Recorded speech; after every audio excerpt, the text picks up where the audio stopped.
right. Okay, cool.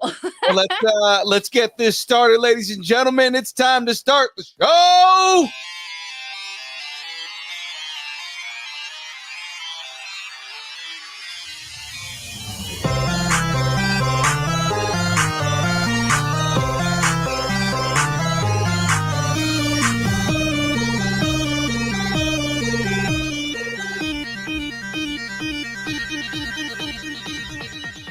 Distance nerding.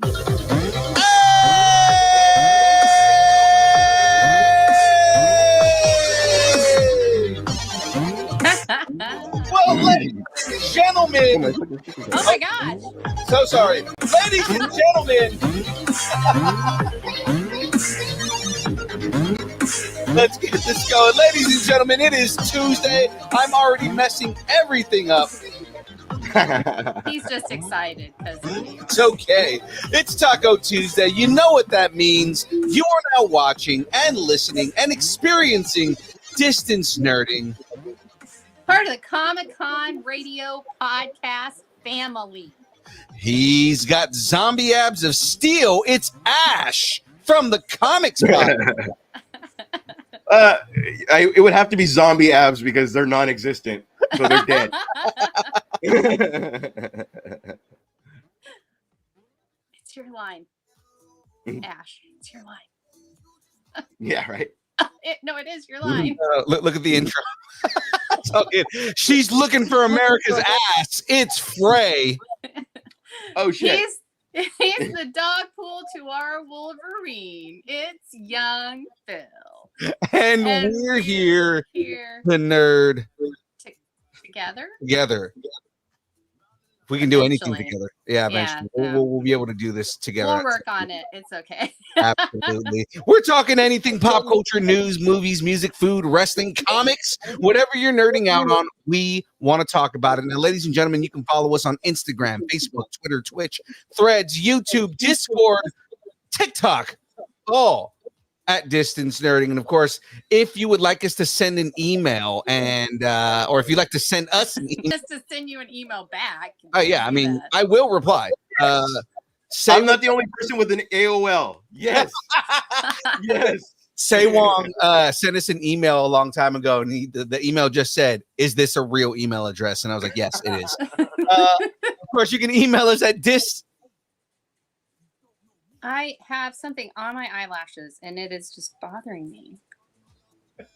It's nerding at AOL.com. And yes, we will read it on air, ladies and gentlemen. Hopefully, it'll be a lot more exciting than me saying. Yeah, I know. I've already messed this up like 1,000 times here. So 1,000 times over. So let's get right into it because we do have a guest that's coming on here today. So I want to get to him as soon as possible. So, of course, ladies and gentlemen, you have now stumbled onto the best or worst, depending on how you feel about us, kept secret on the internet. You are now watching The Download.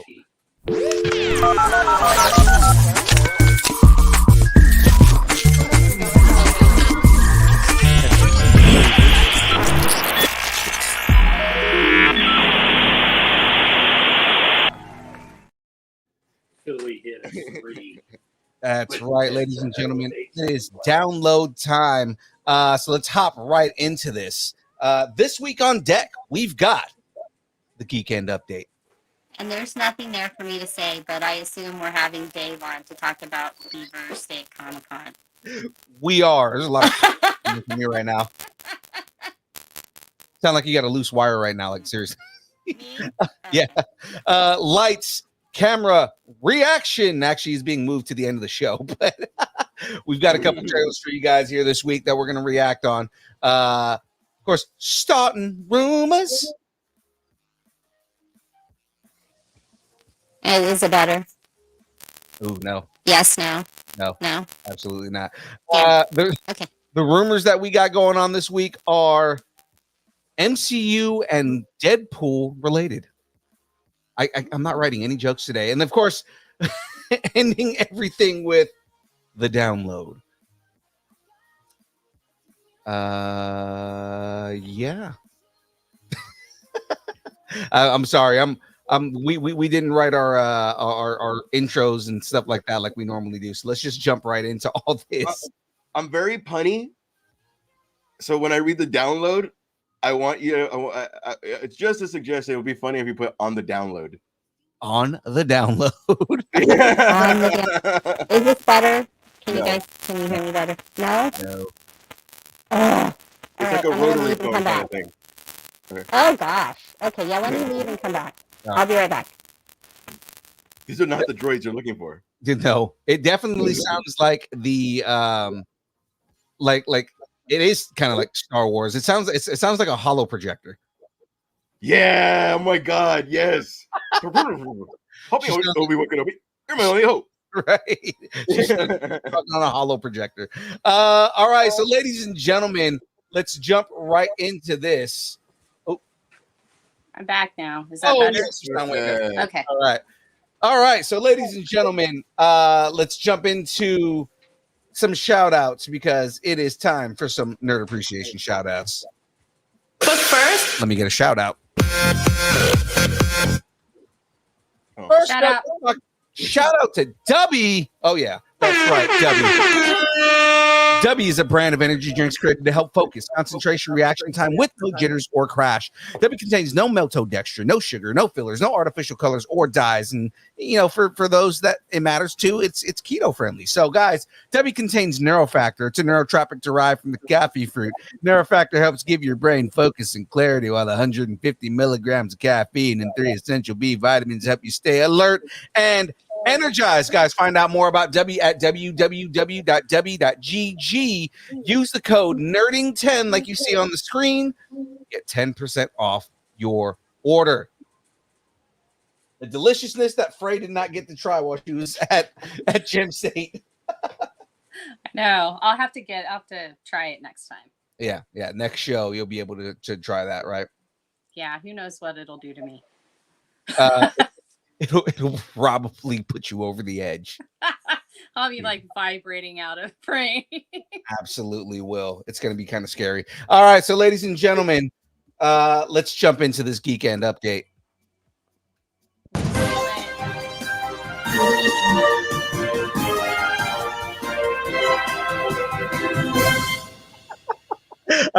I turn the screen back over. I look over at Ash. He's Superman in it, like. It's totally Superman in it, man. Oh yeah, absolutely. I love it, man. Ladies and gentlemen, this week on the Geek End Update, as usual, Distance Nerding is on Comic Con Radio. That's right, ladies and gentlemen. Listen to Distance Nerding and our second show, A Comic Conversation, via comiccon-radio.com. Look for the Distance Nerding podcast, including the episode you are listening to right now, and a new Comic Conversation coming back soon to Comic-Con Radio at comiccon-radio.com/podcasts.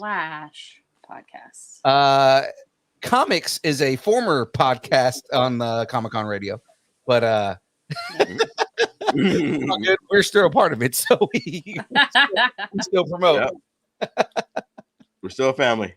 We're still family. I mean, regardless, we have a relationship that we cherish with you, because now we have a group chat of just like a bunch of nerds talking to each other. So. I see how it is. I'm not part of the group chat. You guys suck. All right. We got to add you to that one. Just met you today, but you're absolutely at it. Yeah. Well, to be fair, I didn't get Jen's number until like 2-3 weeks ago. Right before we went to Gem State. I was like, I think you need my number just in case something happens. Because it is a text chat, so that's it didn't work until recently. No worries. Well, ladies and gentlemen, I sped through all that just mainly because we do have a guest to talk about the next thing we're going to bring up here in the Geek End Update. Because the next appearance that Distance Nerding is making, live appearance that you guys can see us at, is at Beaver State Comic Con in Bend, Oregon. And we are excited about that. So, ladies and gentlemen, normally I would talk your ear off about Beaver State Comic Con and all the things we're going to see, but to help us talk about Beaver State Comic Con and all the fun that we're going to be having there. Ladies and gentlemen, please welcome again to the show the one, the only, the incredibly powerful Dave Haworth.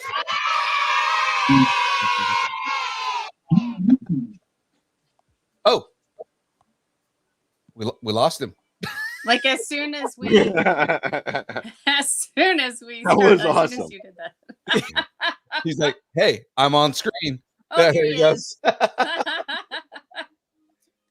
I think he may be driving too. So Hi, Dave. Oh, you guys are cutting out. Uh-oh. Hi, Dave. Can you hear Hey. us okay?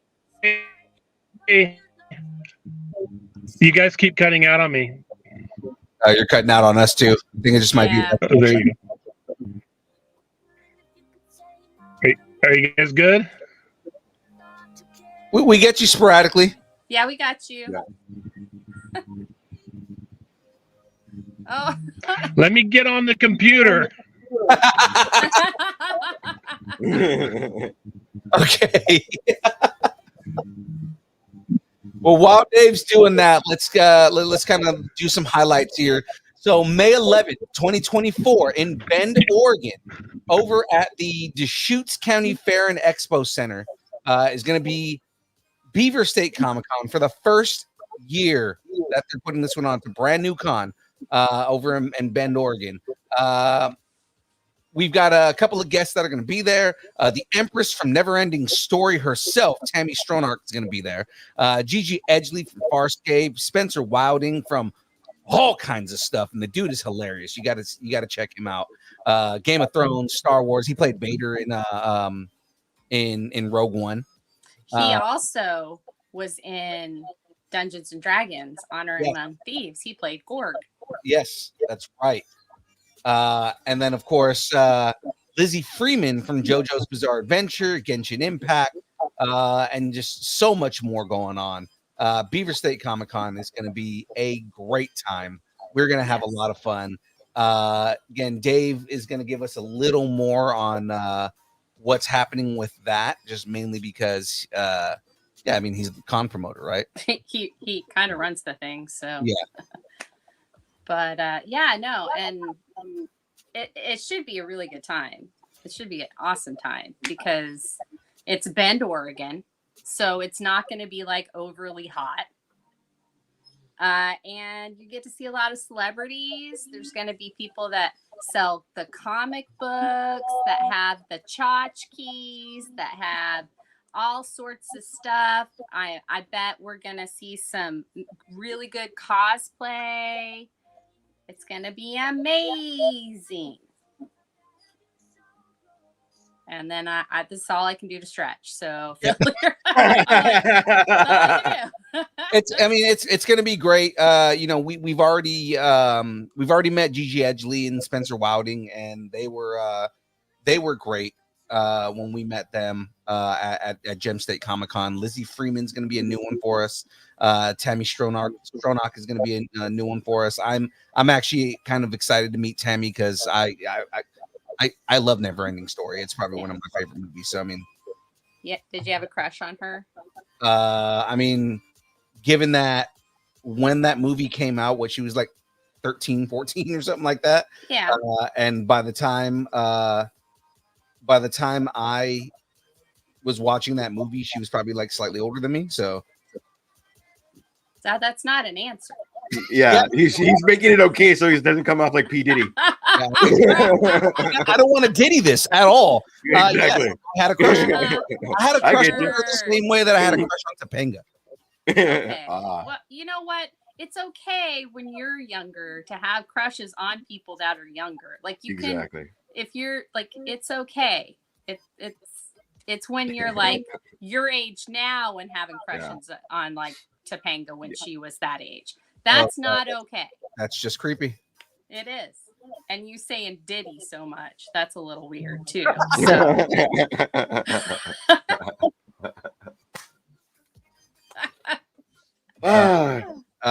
Sorry. Dave is having me email the link to him right now, so I think he's getting on his Okay. computer.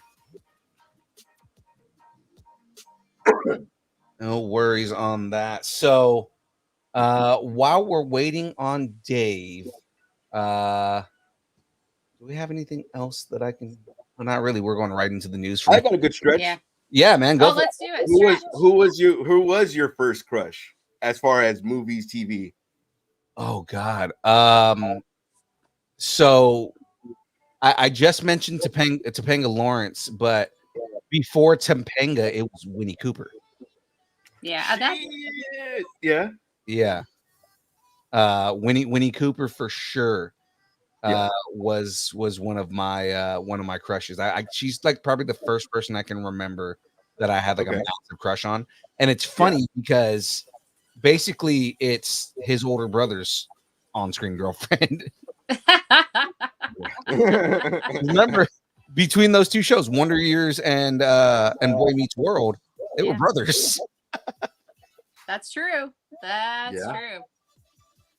Mine was, let's see. I mean, Sean Astin probably was my first one because Goonies. But okay. I was gonna say like which movie? Okay. Goonies. It would be Goonies because that's pretty. We were about the same age, so I could do that. And Josh Brolin was just way too pretty.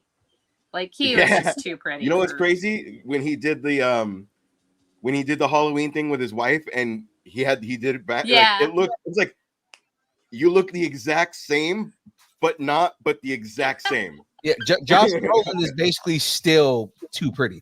Yeah, he's just Now he's got roles. That's what it is. I don't know what vampire bit him, but it's working.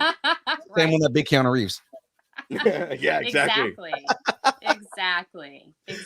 Mine that I could think of off the top of my head is Elizabeth Shue in Karate Kid 1. Oh, yes. Yeah, that was good. She also was cute in Adventures in Babysitting, if you hadn't seen that. Absolutely. Ladies and gentlemen, Dave is back. And actually, before I have you jump on and talk about Beaver State, the stretch that we were just doing right now, Dave. Yeah. Who was your first crush? Like, Easy. Easy. You really want to know? Yeah, so I was saying mine was Winnie Cooper. She said that Frey said that actually hers was Sean Astin. So kind of a big deal that Well, you had a treat last month, didn't you? Yeah, I did. I got to tell him when he told that story after I shook his hand and I was like, I just want to let you know I was one of those girls that had a crush on you when you were in Goonies. So. Nice.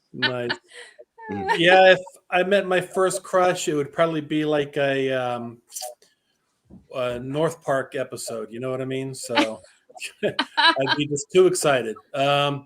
My first crush, I was 6 years old, believe it or not, somewhere around there. And it was Jennifer Agutter from Logan's Run. Oh, wow. Oh, yeah. And then my second crush, right up there, right close to number one, was Jane Seymour in Live and Let Die, James Bond film. Oh, and she played Solitaire. Yeah. Right. Mm-hmm. Liked her. Yeah. Were you still 6? I was probably around the same age, maybe between 6 and 8. Okay. All right. I mean, Live and Let Die came out before I was, going to movie theaters. I mean, my first Bond film was The Spy Who Loved Me, but I remember they would have the Saturday night movie. And I remember that's why I saw the first Roger Moore Live and Let Die on TV.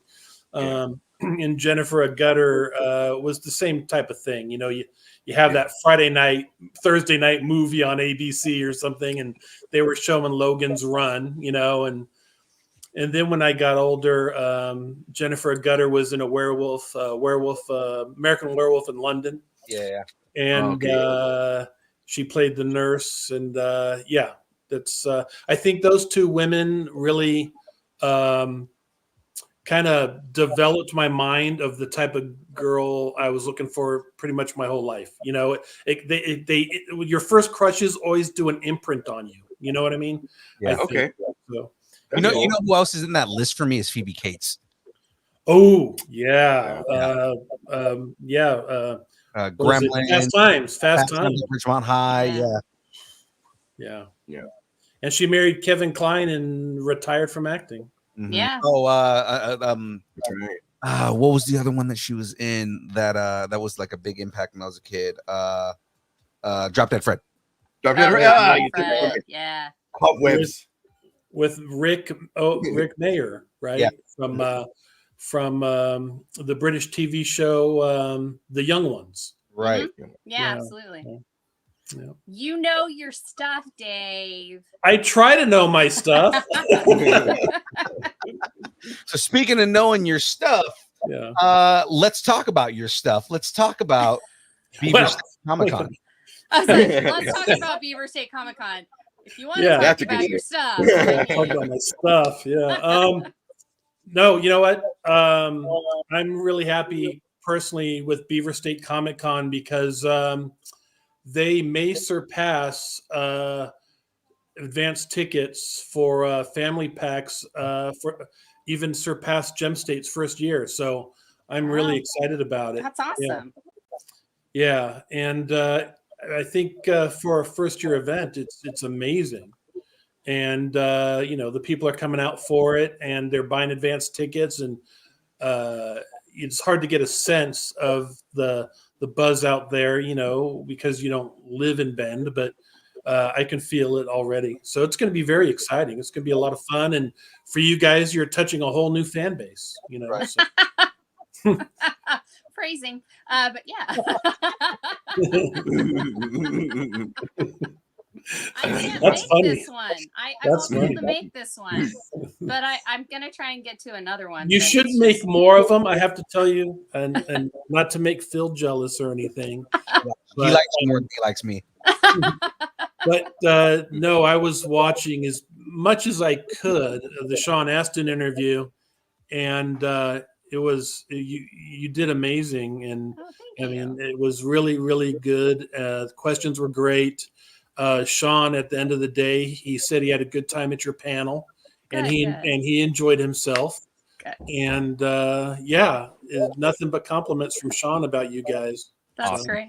It was the sugar. We sugared him up. Yeah. He loved those cookies because it was funny. Like, again, we told the story like 1,000 times, but like Frey made the yellow travel biscuits from Star Wars, and we gave one because when we found out that he was a big Star Wars nerd, we're like, well, dude, travel biscuits, Star Wars. He goes, yeah, and he starts eating them, That and was hilarious. he kept eating them, and like by the third cookie, he realized I need to stop eating these. And he like put it down and like moved it. Yeah. Well, Yeah. you know, Phil, you get those gift packs when you check into the hotel, right? Yeah. And it usually comes with like a Idaho candy, right? Like the Idaho Spud candy. Right. Well, for Sean, we gave him a whole box, of like it's like 12 of them in a box. He said the first night he had 6 of those. Gosh. When it comes to like sweet stuff, he's got impulse control. Yeah, you just have to Right. just keep. Yeah. Right. And no, he said he had a great time, and he gave us a lot of compliments for that event. So we were excited, and he says that talk to him about doing Reno. So Awesome. we might see him again in Reno. So Nice, man. Oh my god, that's gonna be massive because if we get Sean there, and then on top of that, I'm jumping the gun right now, but we're having like a mini Clerks reunion at this point. Right. Well, I could have had the whole I could have ended up putting the whole cast of Clerks in Reno this year. I could have done it, but I decided not to do it because I think it had been just too much for the people to handle. So we're gonna maybe do them in groups of 2. Yeah. So, but Dude, if you can get Jay Muse and Kevin Smith there, because I know they would like be down to do stuff like that. well, I would love you forever. Well, here's what I would like to do eventually with you guys at the panel with them is have I forget the name of the actors that did the Lord of the Rings and the Return of the Jedi debate. I want them to do a reenactment of that debate on your panel, which would be hilarious. It's like at Anna Medford when we had the Dragon Ball Z actors improv scene. Right. Oh, that Heck, was you fun. could probably get Spencer Wildling to do just about anything. You just ask him the Oh right my question, God. and he like goes all What about. I He's love all about about it. Spencer is not only does he tell the story, but he acts it out. So he gets up and starts like acting on stage, and I'm like, this guy's an actor through and through. Like, you box or what? Well, one thing about Spencer, he looks really tough. You don't want to mess with him. He's a professional boxer. He's had his nose broken so many times, And then the one thing we get from everyone that talks to Spencer, they come up to me and say, he was such a nice guy. He was such amazing. I was like, well, what did you expect him to be? But because of his image, he doesn't look like he's a nice guy. So people are like shocked, that he's a nice guy. Yeah, like me, I look like a nice guy and I act like a nice guy, but it's just kind of at the same time. Yes, I used to do Muay Thai. I used to box. I did jujitsu for the longest time. I'm former military, and it's like, yeah, I mean, but I'm nice all the time because I have to be. Otherwise, I'd just be a sociopath if I just. You're not. And Wait, what? Every person, it doesn't matter who they are. They always have their bad side and their good sides. Oh yeah, absolutely. But Spencer is just such a funny. He's just a funny physical guy. He is. He is very physical, and I love that about him. He's got a lot of energy. Yeah, because he can't just tell a story; he has to act out the story, and it makes it that much better. Interesting.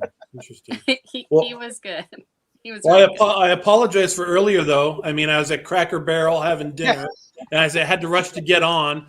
And then as soon as I came on, everything went to hell in a handbasket. So then I had to rush home and make sure, get on, So sorry about that.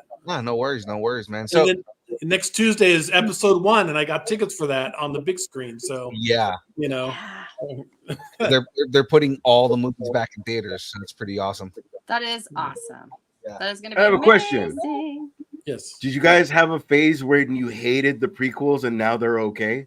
That's a good question. Yeah. I can tell you for me, I was a single parent of a 10-year-old son at the time. We had seen episode 1 literally 20 times in the theater. Wow. Okay. When episode 4, it wasn't called episode 4 back in the day, but when I saw this as a kid, first run, I had seen it at least over 100 times because it played for over a year in theaters. So you would go every weekend, sometimes twice a weekend, to see episode 4. So to me, seeing episode 1 20 times in theater was no big. It was good. Now I liked it all when it was in the theaters, and it wasn't until later when it came out on DVD that I started spotting things or horrible acting scenes and things like this. Like when Atticus says, "Oh, come on, let's come to my house." Who's going to invite 3 or 4 strangers to their house? I'm sorry. No way.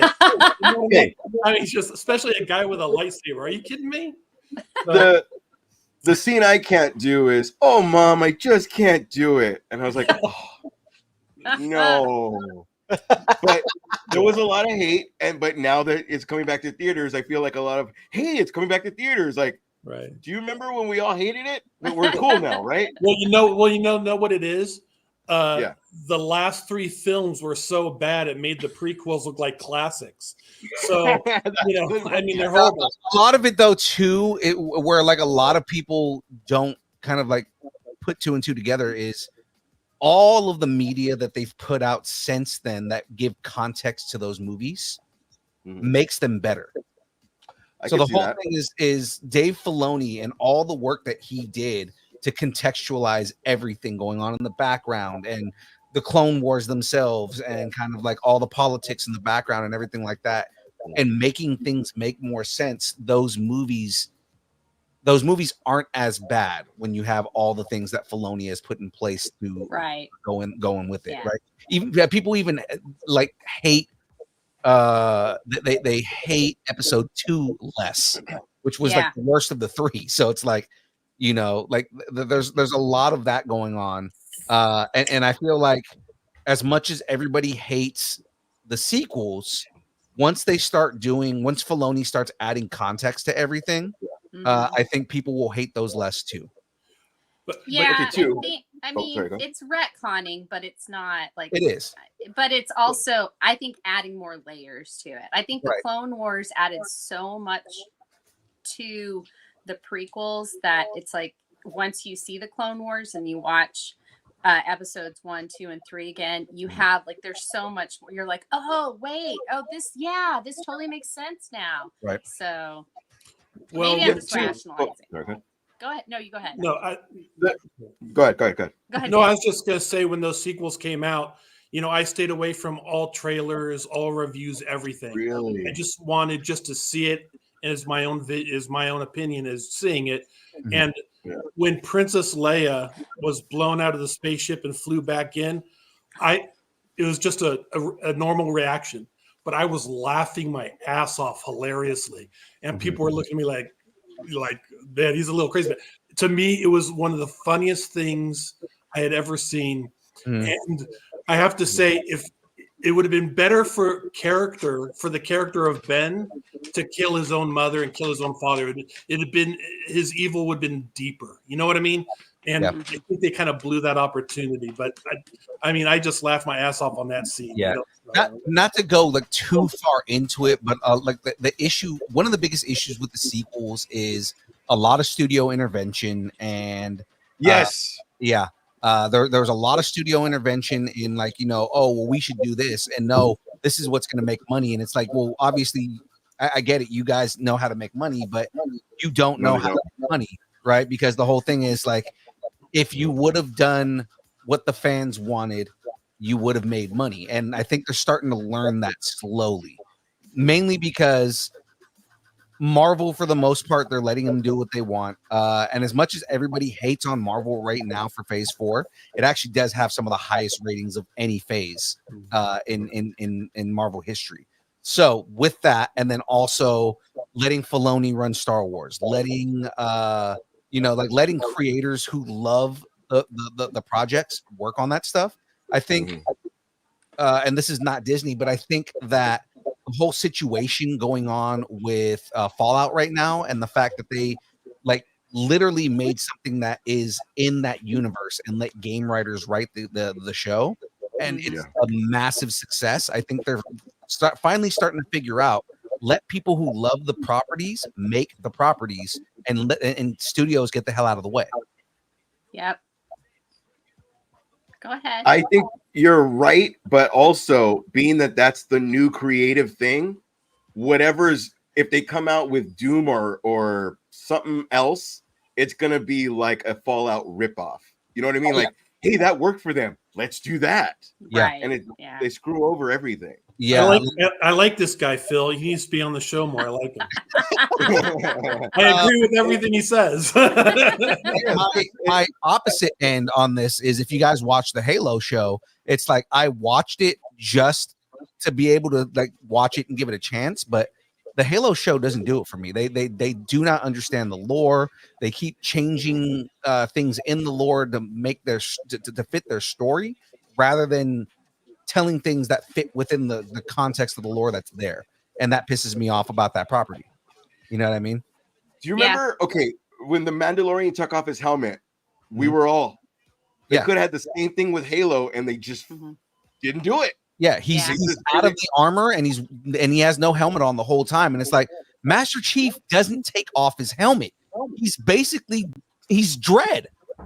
Don't take off that, and that's the whole reason why in the new version of the Dread movie. I mean, given it's like 2010 that movie came out, but I mean, like the newer Dread movie, he refused to take off the helmet, even though they wanted him to take it off, because Carl Urban. Mm-hmm. Carl Urban said, I will not take off the helmet, because to this day in the comics he hasn't taken the helmet off. So also, when they go to catch that guy and his name is Fred, let's just acknowledge that there's a Judge Fred. Yeah. Judge Fred. Yes. Anyways, we're off on huge tangents right now. Right. Dave, let's get back to Beaver State Comic Con. I tried. I said Spencer Wildling, and I was like, yeah, I know. And then we got into Star Wars, and then just got into properties. It makes for good content, though. So the Empress herself is going to be there for all of the Never Ending Story fans. How did you How did you manage that one? It was hard, because she's doing a lot of other things. In fact, she's actually in a new movie coming out with Sean Astin called Man and Witch, and she's been doing a lot of work on that film. That's going to be a Netflix like exclusive movie that's going to be coming out soon. Cool. And she's also from New York, so it's tougher to get her out. But I was able to finagle and negotiate, and she wants to come to Bend. She says she's never been to Oregon, so that was very exciting. Sometimes the location does all the talking for me, because they think they see beautiful pictures of Oregon and they say, I want to be there, book me for the show. And so that helps a lot too. So yeah, it looks like it's going to be a lot of fun. I follow it on Twitter, or not Twitter, on Instagram, because I don't do Twitter anymore. But and it just looks like it's going to be so much fun. All the stuff and everybody that's coming. Yeah, it's interesting because we have in Gem State, which is a huge show, we have the panel room there. But for Beaver State, we have 2 panel rooms, and we have an outdoor stage with concerts with musicians. So there's actually more things to do in Beaver State than Gem State, believe it or not. That's great. But that's going to be really great. Is it just the 11th? Is it just a 1-day con, or is it going to be 2 days? Or? Well, next year it looks like it's going to be 2 days. We already have the celebrity guest list for next year. So, wow. Yeah, we have 4 actors already saying they're going to be there, but I told them I don't want to send contracts to them until after this show. But they're already cemented in. And some things I learned, from Gem State is, from now on, any kind of musical guest will not be on the same stage as the panels. Because you guys, we gave you that room, and exclusively to you, because we love you guys. But with a last minute, musical act wants to do something, and Ego Pop, who I met at Kimura Con in Portland, we hit it off so well when I was there. That she just ended up coming to Gem State, but we gave her own stage for Beaver State, so there'll be no interruptions. Cool. So is it going to be like a music stage? Is the Geeko Pop and Under the Deku Tree going to be there? Yes. Mm-hmm. Nice. Awesome. Ash, what's up? Granted, you've had the relationships that you've had over the years. If you were to say this movie just came out, how would you get in contact with that actor so far as the con? Like, do you go through the agent or their management? Like if you wanted somebody and you didn't have a connection to them, how would you go about that? Well, it depends. Usually look for the agents, Yeah, that's what I was asking. Yeah. But what I've been doing, I shouldn't be telling all the secrets, but this isn't really a secret. If you're a good promoter, you already know this. But to go and have a premium membership into IMDb, where it gives you the contact of the actor. I mean, I've talked to some pretty big, agents of some pretty big actors, and you can get a hold of them pretty easy through IMDb, believe it or not. So. That's cool. I was meaning that just for your events. I wasn't meaning that for like, hey, let's get Keanu on. I was more meaning that for your events. I'm sorry. Yeah, no, conventions, conventions seem to be becoming more and more competitive. So it's kind of crazy because, Mike Millerick, who I know from, Stockton, him and I were old school, and we still believe in that old rules of, if there's a show in that city, that's the only show in that city. There should be no other shows. Everyone should pick their spots as promoters.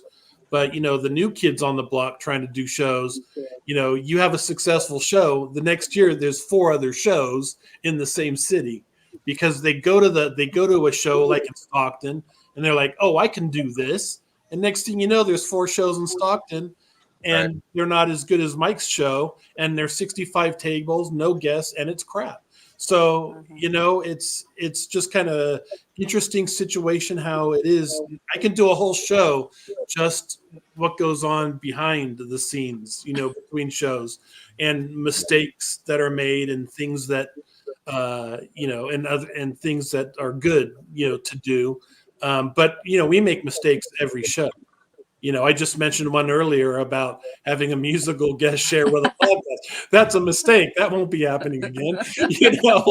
But you have to do these things to learn mistakes, and what do they say? Live and learn, right? So there you go. Yeah. Then get loves. What? No. That's the wrong. That's wrong. I'm sorry. I'm already wearing diapers. So kind of moving on this, you've got a couple anime actors or voice actors coming in on here too. So Lizzie Freeman and Chris Niosi. Yeah, Chris Niosi. I'm excited to see him because I'm a huge mega Godzilla fan. Yeah, and he's been in a couple of Godzilla cartoons. Yeah, he did the trifecta, the trilogy of the Godzilla Netflix anime movies, and he's done Mobile Suit Gundam. He was a big character in the original series, and so yeah, I'm all my nipples are hard for him, and but I have to tell you some big news that we have. This is exclusive. I always give you guys exclusives. Oh, I love it. But Gem State Comic Con will have its own brick and mortar location now, where we have offices and we're selling convention exclusives and comic books and Funko Pops and all kinds of stuff. And we say it's like a convention every day, all year round. And we might have Christopher Niosi make appearances there and other actors at that place. And also, another exclusive, Marina's going to kill me, but I always give you guys the best, is we're planning some kind of Godzilla event for his 70th anniversary this year. And that's going to be a lot of fun as well. So that's coming soon. So, oh man, I'm trying to remember his name. We saw him at Powerhouse, or I think it was the. I got to look up his name again. The guy who's a child actor in one of the monster movies, and remember he became a badass. He stopped acting and then he became a pilot, and he did like special forces missions and shit. Who was this? This is like either Powerhouse last year or the year before that. No, it was the year before that. It wasn't last year because last year we had our own room. So it was the year before that when we were outside on the stage. One of the actors that you got to come in, he was a child actor in Japan, and he was. Yeah, he was a kid actor in Japan. Yeah, and he was in the Gamera film, one of the Gamera films. Yeah, and then he grew up, came back to the U.S. because he was out there because his dad was in the army. Came back to the U.S. joined the military himself, became a pilot, and he was like a pilot for special forces for like his whole career. He was a badass. That's awesome. Yeah, that's pretty crazy. Yeah. That's and then you had the other child actor of the year after that who was in Married with Children. He was a little crazy. Oh, I love it. Oh, yeah. He's a fun guy.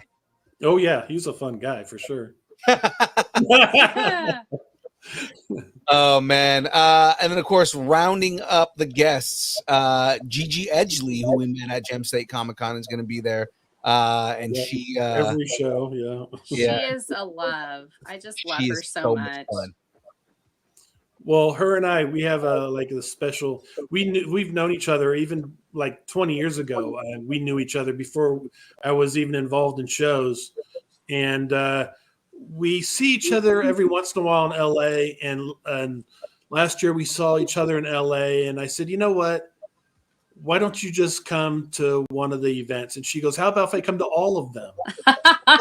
And I'm like, no, you just come to one. And she goes, I'll bring Darth Vader. I said, you're sold. She also got Ming in touch with you too. Yeah. Ming had contacted us. And through Ming, I talked to Brian O'Halloran, and he'll be at Silver Age. And because of Brian, we got a hold of Marilyn, right? Who was also in Clerks. So see how that the question earlier that was asked by Ash. Sometimes that's how it happens. You're friends with someone, and then it's like a chain reaction, you know, and that's the best way to do it, because then you don't have agents involved. That's Exactly. And that's what I was referring to, specifically your shows. But as I asked you, I was like, oh, that might come off like, how do I get in touch with Keanu? I didn't mean it like that. I just meant more like, you know, you do it for your shows. Well, the thing is, like our anime event that we have, our anime convention, all the actors there, I ended up signing them without an agent. So I try to sign actors without agents, because really agents, you know, a lot of them are into the business for themselves and not for the actor. So they want first class, they want hotels. It's like, no. I mean, come on, get real. And you realize that the higher up the actor is, the less of a diva they are. You know what I mean? Yeah. So because someone like a Sean Astin is experienced actor, he's not a diva. He knows what he knows what his job is when he goes to a convention. He understands that he's an employee of the convention and he's got a job to do. Where someone who's maybe was an extra, like in Transformers, they'll be like, I want first class I want green M&Ms at midnight, stuff like that. Right. Yeah. I mean, and I noticed too. Sorry, go ahead. I was gonna say, like, the big thing with like someone like Sean Astin is he understands that he's there because the fans, and he's there to connect with his fans. So it's like that's the big thing with someone like Sean Astin, or in my experience, like the bigger actors that we've met have been like that, have been very, I'm here to meet the people who put me here in the first place. And I feel like that's beautiful. Right. Exactly. Yes. Like, don't try to meet him in a bathroom, because that's not a good idea. I've met 2 actors in bathrooms. Oh, me too. It was on accident, but yeah. Yeah, no. Balloons, apparently. I met 2 actors in bathrooms. One of them was Ming Chen, and that's how he knew me in the first place, and that's why he was like, dude, we're going to party. And the second one was actually an actor that you had at a couple of your shows, Caesar. Oh, Caesar, yeah. Well, you know, my dream is to walk into a bathroom and find Tom Cruise at a urinal so I can use the urinal next to him and say, you could be my wingman anytime. There you go. The height difference would be probably like this. For Dave, yes, because Dave is actually really tall. He is very tall. And you're talking about you're talking about Tom Cruise, who's what, 5'6"? Yeah. 5'4". I just envision you looking down on him saying that at the urinal, and you're like, all kinds of awkward. Which is why I always thought it was weird that he played Reacher, because it was like Reacher's 6'4" in the books, which is okay, yeah. So I don't want to go too far into. I'm going to start nerding out on stuff that doesn't matter. And then so you have a lot of artists that are going to be there. Of course, our boy Luis Rivera. Luis Rivera is going to be there. And just, oh man, Floydman Sumner, love that guy to death. You know, just Floydman is hilarious. I love He's that guy. amazing. I love that guy. He ended up meeting up with us at one of the bars where we were in Idaho, just kind of like out of random, and it was a party from there on. It was my favorite bar because they had dogs, and I got to play with them. You know, because being a promoter, you know, you want to get as much sleep as possible, so you don't stay up too late, you know, especially on 2 shows. But like on Sunday, I had reports that Phil looked like he wasn't going to make it through the day, and I saw pictures online, and I'm thinking, what the hell were they doing? And it's funny because, like, I know Marina saw me Sunday morning, and she was afraid. She was like, "Oh my God, you look like you're dying right now." And I was like, "Don't worry about it. I'll be fine." And then as soon as the show started, regular Phil came back. I'm like, it's because I put myself into reserve mode when I'm going into all this, because it's like, okay, quiet, tired. I'm gonna relax as much as I can, and then as soon as the mics are on and everything's on, it's like, no, I'm animated. Let's go, showtime. Yeah. Let's go. It's a skill that a lot of us have. I did see a question on the screen about Ming Chen coming to Reno, and yeah, it'll be happening at some point. So yeah, he's we have a great relationship with him, so he will be coming to Reno. No worries. Yeah, I know. Ming specifically said he wants to, like, he was we were of course as we were drinking. He was like, I'd be down to go to all his shows, man. I just, you know, I got to work that out with him, but you know, he seemed like he was having a good time, and he was just like, I would go to all the shows, man. They all sound fun. Yeah. Well, they are. Yeah, but he's also a con guy, so I mean, like, he goes to like every con he can, mainly because he wants to, like, this is his way to travel and kind of, like, you know, see different parts of the country and different bars and stuff like that, which I think is also genius. But he brings added value when he appears at a show. An agent doesn't. So yeah.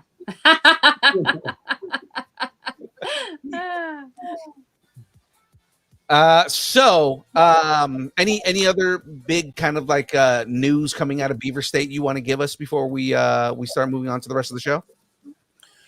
Just that Oregon is officially called the Beaver State, just to put that on the record, because you wouldn't believe some of the comments that we get about beavers and all that other stuff. It's they call it the Beaver State in Oregon. It's you know, that's what they call it. So we just put that out there for people, and you know, we recommend getting tickets. To get Sorry, tickets. in my head it's like, don't get canceled. For myself, it's like I have like 87 jokes in my head that is just like, don't get canceled, don't get canceled. Don't get canceled, don't get canceled. You remember when T2's head splits open? It's like that right now. And you know, discounts are only online, so make sure you get your tickets online. Family packs, 4 people for $35. You can't beat it, but that's only an online deal. So make sure you get your tickets early. Make sure you get there early. So, you know, we're giving out free Team Colossus comic books. There's a free Darth Vader poster exclusive for the first 100 people, at which you can get autographed for free. One of the artists there, I think Dave Warren, worked on The Simpsons. There's a special Beaver State Comic Con exclusive Simpsons poster for Simpsons fans. We got like 5 exclusive posters for Gem State. So, yeah, Forever Passes. The best way is get a Forever Pass, and you can go in and out forever, you know, for the rest of your life. And, you know, those people in Reno, because in Reno now we have to have Ticketmaster, because that is the agreement. We can't use anything else. And for people who don't like Ticketmaster, you can buy a Silver Age Forever Pass and just walk in. You don't need Ticketmaster. So, right. And, you know, you might as well get that Forever Pass for $89 because you get into shows for the rest of your life. In Gem State, tomorrow, the price goes up to $125. So at least, you know, so people in Silver Age for $89, it's a great deal. So just plan your day, look at the programming on the website, plan what you want to see, what you want to do. We got a lot of stuff going on, and come out and support it, because if you do, it'll get better every year. And I was on, forgive me, Phil, but I had to do another podcast for, you know, it's part of my job. I'm not. I assume you do radio and podcasts all the time. So okay. And that podcaster had asked me, because they're from Oregon, they asked, hey, can we get Sean Astin too? I said, well, eventually you work your way up to it and you support the event. Yeah, we can bring you a Sean Astin, but you have to be out there and the community has to be 100% behind it. And then you can have Sean Astin. So it's going to be a great show. Are you sure you don't want to do like 99 Darth Vader ones and give me the last one? Are you sure you don't want to do that? Just in case. So all that stuff sounds amazing. I was gonna say, how about this, Ash? You know, clear your schedule in 2 weeks and make your way up to Bend, Oregon. You come hang out with us and get it yourself. There you go. Very cool. I have to be at a bachelor party, but Bring I them will along. definitely- It'll be Bring the him with best you. Come on, man. party ever. Like, But no, absolutely. like just be like, yo, we got drunk and ended up in Oregon. What the hell? Where's I was in Beaver State, Where are you from, Ash? California. He's LA. LA, California, yeah. L.A. Okay, all Yeah. right. You know, you could take Alaska Airlines for 220 round trip and be there in a heartbeat. In all honesty, I'm a guest on Phil's show, but I have my own podcast. But we do something similar to this. But you know, there's things that Phil's teaching us to do that we will be doing this kind of stuff. Because like I'm on the show now, I'm like, oh shit, like so yeah. So we will be in Beaver State. Just the fact, so I could say I want to tag myself at Beaver State one day, and There you go. I'm there for that. You know, once you've been in a beaver, you're never going to want to leave. So All right, there you go. Yeah. Yeah. Because they know how to Don't get canceled. Don't get canceled. use Yeah. their wood. that's right. I like the way she thinks. Oh God. So before we let you go, Dave, one more time, give us the date, the location, and where people can go and get their tickets. Well, tickets they get online at beaverstatecomiccon.com. The event's May 11th this year. For those people who want to know what year it is, it's 2024 at Deschutes County Fairgrounds and Expo Center, which is the biggest venue in all of Bend, Oregon. And come out and meet Phil and the boys and everyone else and have a great time. Absolutely. You should be a promoter for Beaver State itself. You're that good with this.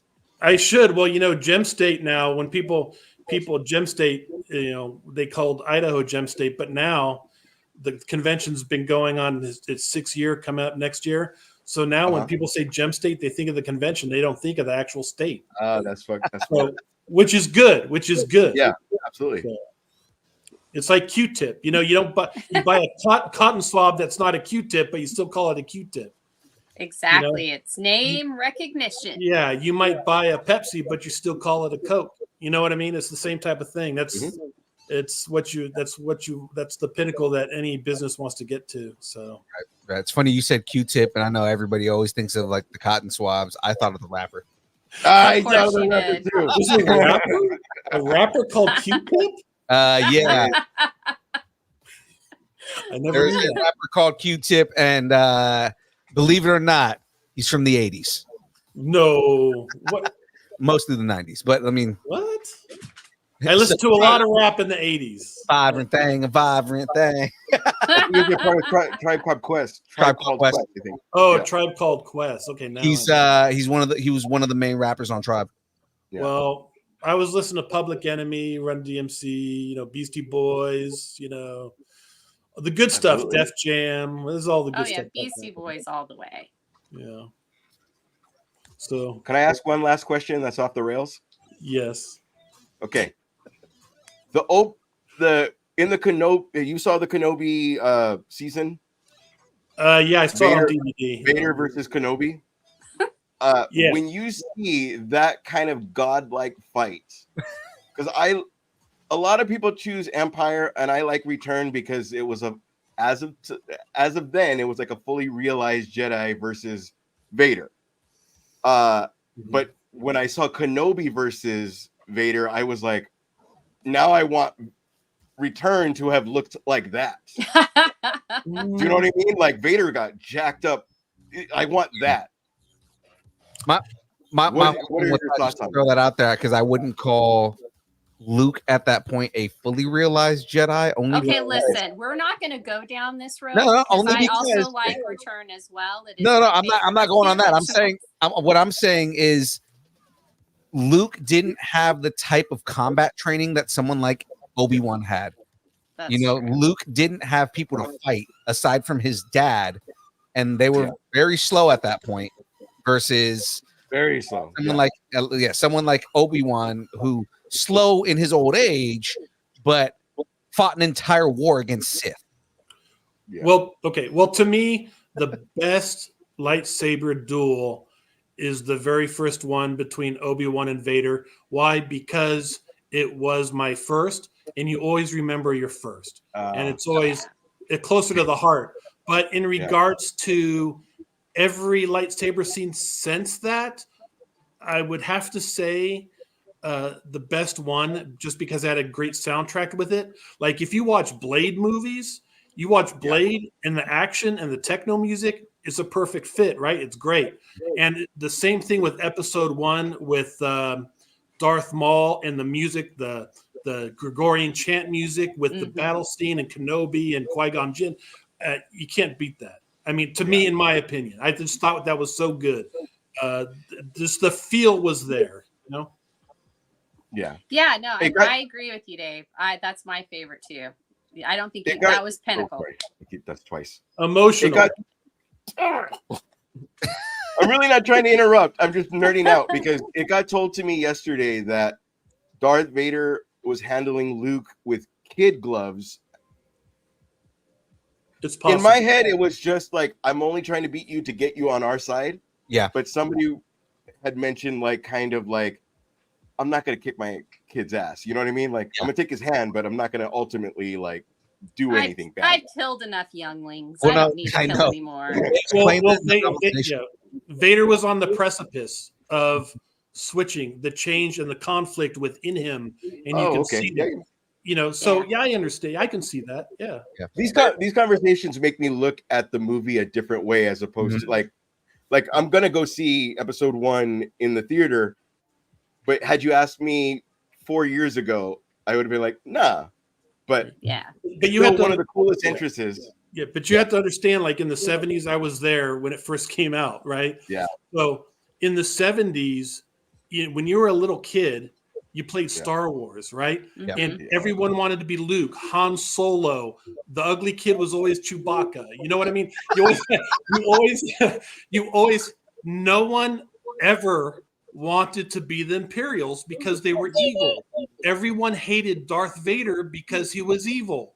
And nowadays, it's like, oh, I love Darth Vader. Oh, I'm an Imperial now. And it's kind of interesting how the perspective has changed, where in the 70s, it was very much black and white, good and evil. And now it's kind of like more of a blindness or a gray to evil and good, which is a societal thing more than anything. But I just find that really interesting, coming from watching it the very first time and being shocked what I'm seeing on screen to compared to the people's feelings about it now.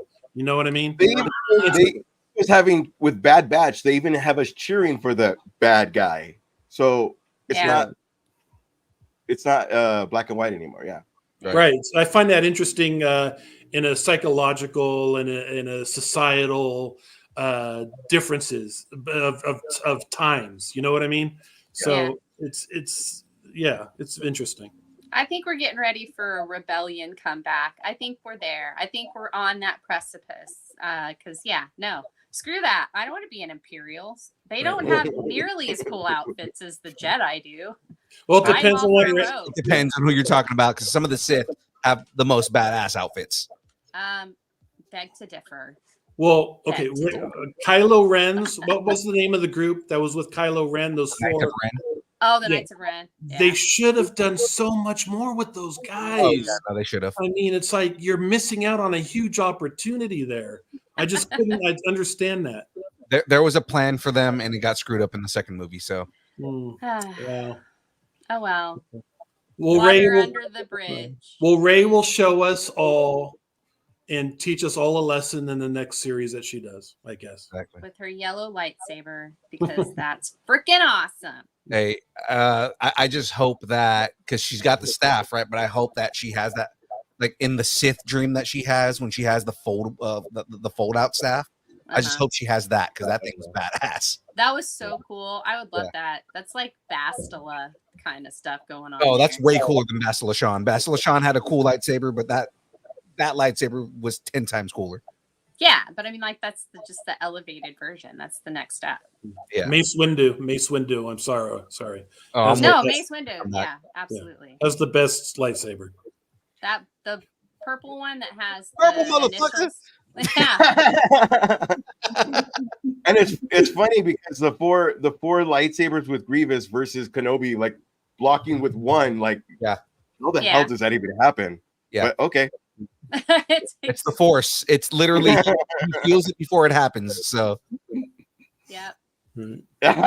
Yeah. Well, I ended a lot of dates saying that. well, Dave, thank you for coming on, man. We appreciate you coming on and talking about Beaver State. We'll see you in 2 weeks. We'll see everybody in the chat in 2 weeks at Beaver State. Yeah, and Phil, prepare to have lots of fun. Who do you know the team from Distance Learning who's going to be there? So I know who to look forward to seeing. As of right now, it's looking like it's just me. What? Yeah. What? We'll fix that. We'll fix Yeah, that. we'll figure something out. I'm gonna have to whip James into shape, man. It's dad duties take precedence, and yeah, His kids are getting into lots of sports. And Yeah. stuff, I'm so glad I had my kids when I was 20 years old. You know, just now, today, like literally today, that now they're all adults, and I can just do what I want. I'm still young enough to do it. There you go. I wish we could do that. I wish that was feasible. I would love the flight graveyard out here.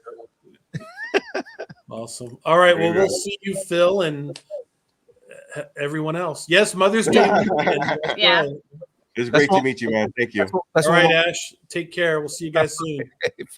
Bye, Dave. Thank Nice you. to see you again. That's what my mom said when I told her because my mom goes, "When's the next show you're doing?" I was like, "My next show is on May 11th." She goes, "The day before Mother's Day?" I was like, "Yeah, I guess actually." Well, anyways, ladies and gentlemen, one more time, guys.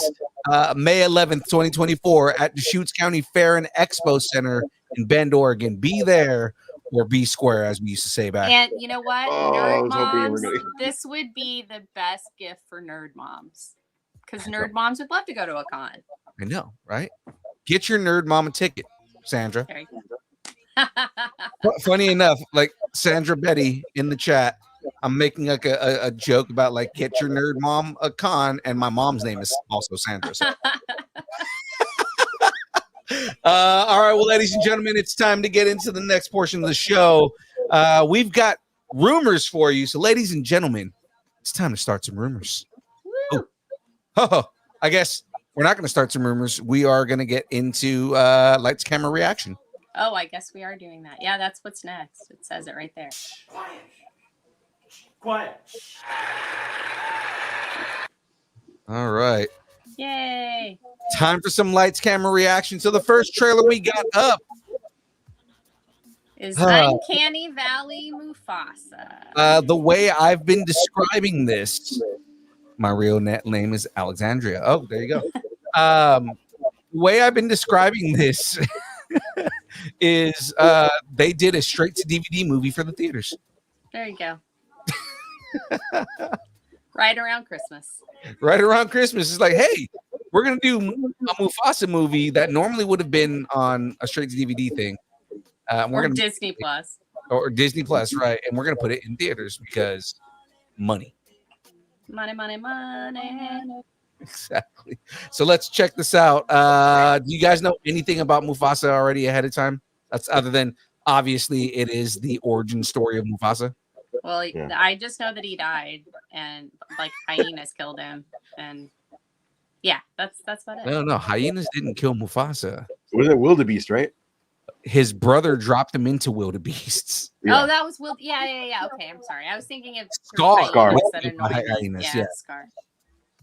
All right, so let's check this trailer out. Hopefully Disney doesn't take us down. Oh my goodness. Here we go. Yeah. It's looking real cloudy to me so far. I know. mean, that's a lot of cloudy clouds. And oh wait, is that ice? No, yeah, it's They have definitely ice? snow. I mean, it looks pretty. That's the thing is that like a lot of times, like look at that, like they actually look like baboons. That's cool, but I just feel like Uncanny Valley. I don't know. Eee. Like, why? Why? Oh, so Mufasa was not the king before. Okay. I mean, I don't know that it hierarchical, but who knows? I mean, Simba was. It would be cool if they show like maybe Scar should have been the king, but he earned it or something like Yeah, a that'd be reason for kinda the cool. jealousy would be Yeah. cool. Oh, you know what? I didn't even think about that. So just right now, they're probably going to show Scar's origin. Yeah, absolutely. What was Scar's? Do you guys remember what his name was? What his actual name is? No, Jeremy I'm gonna Irons, the call him actor, Scaropolis. No, it's Scaropolis Tandoori. it's like Kivu or something like that. Oh, They just called him Scar because he had the scar, but his Well, name was no, something so else. they that's call- more than I already knew. They called him Scar because he. That's Rogan. Oh no. Yeah, I know, right? No, because I like him as an actor, but I just feel like he's gonna be Pumbaa or something. I'm going ha ha ha ha ha. He is going to be. He played Pumbaa in the first one. Seth Oh, Rogen did? my bad. Yeah, Seth Rogen played Pumbaa in the first movie, Oh, I is that the didn't live see- I didn't action? see Or it. the live action one. Yeah. I don't know. I don't know that I would consider it live action. Anyway, Yeah. I have issues. I just want my lions animated. Yeah. I mean, I'm not disagreeing with you on that. What I did notice in there is, of course, they said with Beyonce Knowles, right, who played Nala in the original one, I believe, in the first movie. But they also said Blue Ivy is in this movie, so her daughter is going to be voice acting in this. Oh, that's cute. Well, she does a song with her mom on Cowboy Carter. So yes. Well, I'm sorry. Bolshi Stacker is saying Jeremy Irons was the voice of Scar. Yes, he was the voice of Scar in the original. In the cartoon original, the animated. animated. I guess technically they're both animated, but I mean, like, Right. In the hand drawn one versus the CG one. But with that, I want to say the story with basically Kivu tries to lead an uprising against Mufasa and loses, and the scar comes from Mufasa, hitting him in the face. Yeah. And as a degradation, like basically because he tried to usurp the throne, that's where as a degradation, he was no longer allowed to be called by his name, and they called him Scar. That's deep for a movie, but okay. Yeah. They explain it in something else. I forgot what it was, but there's like an explanation to it, and that's it's like crazy. almost exactly how I got my name, Frey. Frey. That's exactly. It's It you was were a not degradation. You fought a lion and you got into a fray with a lion. Yes. Yeah. Damn, I entered the that's awesome. fray, and they just got stuck. There it is. So guys, I need your ratings on this. You want me to go first? Just to kind of show him how we do all this. right. Okay, so I'm gonna give this. Oh man, they're so cute. Okay, I'm gonna give this 8 really emotive baby lion cubs out of 10 animals weirdly dancing in circles. No. Yeah. Ash, what is your rating on this, sir? On the trailer?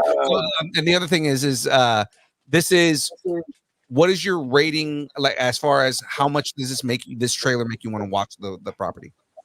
No, you just lowered it. I was gonna give it a 6. Okay. I've been off the rails this whole time, but ever since COVID, it has to be a movie I want to be in a theater. Yeah. Mm-hmm.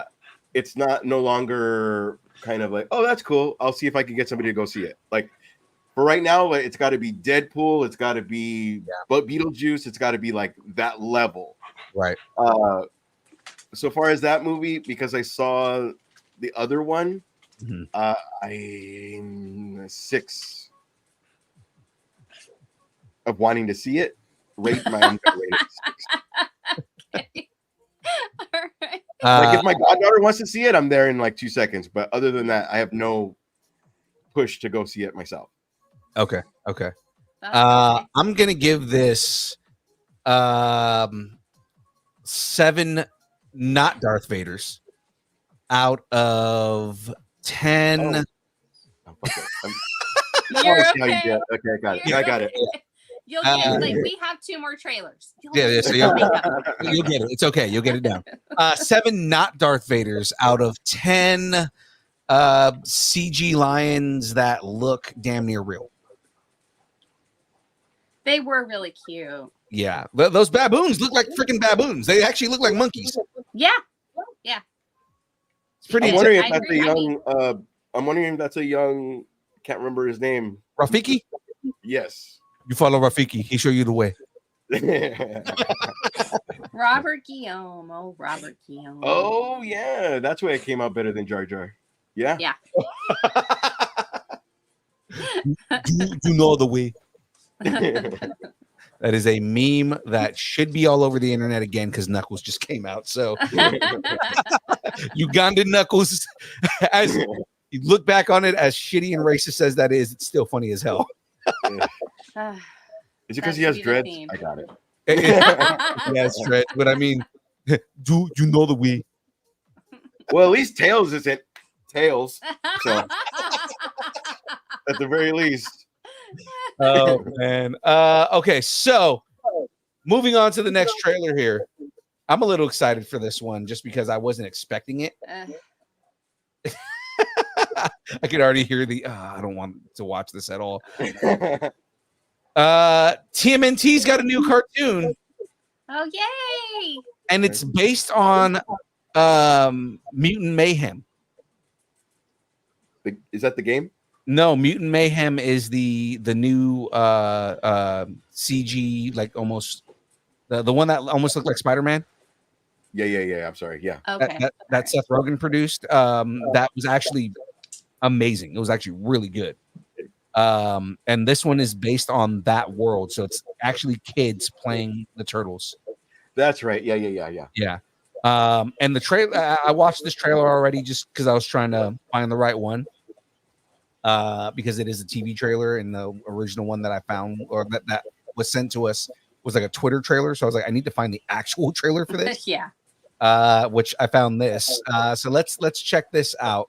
Because again, after watching it a few times, I'm actually kind of excited for this. So. This summer, stream the new series Tales of the Teenage Yeah. Mutant Ninja So Turtles. Oh, yeah. Look at that. the animation is very like Look, turtles. It's turtles with swords and stuff. And yeah. Interesting. I'm very interested in this. I want to see this a lot. he's like, dude, you shouldn't be so aggro. So I do want to see this, and that it's going to be on Paramount Plus makes it a little bit easier for me because I did watch Mutant Mayhem and I thought it was great. It was very unexpected. Right. God, what was the joke? There's a lot of times too they try to make I'm gonna just say it, our shit this generation shit, and it's not working. Yeah. It doesn't need to kind of change. Like, not to bring up the crow, but they kind of make it like, oh, that's like a walking red flag, but he dresses like, you don't need to change specifically everything. It just kind of, you know what I mean? Just make it in today's world. It doesn't need to, you know what I mean? He doesn't need to say Brock. You know what I mean? Just fucking chill, you know? They definitely updated it for a newer audience, but it still holds true to the original, which makes it good, really good.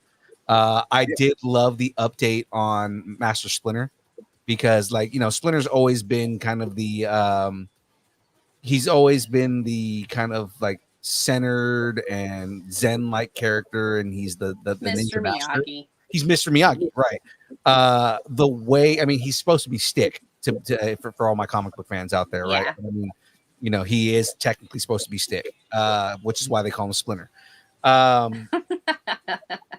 A lot of people don't realize that, and it's like, oh my god, right? Yeah, the turtles are supposed to be Just happened to me right now. right. Oh, really? You said that right now. Well, it's the same. It's the same thing. The foot, right? The hand. Yeah. That's the whole joke with all that, right? Is that because the turtles were always supposed to be a parody of Daredevil.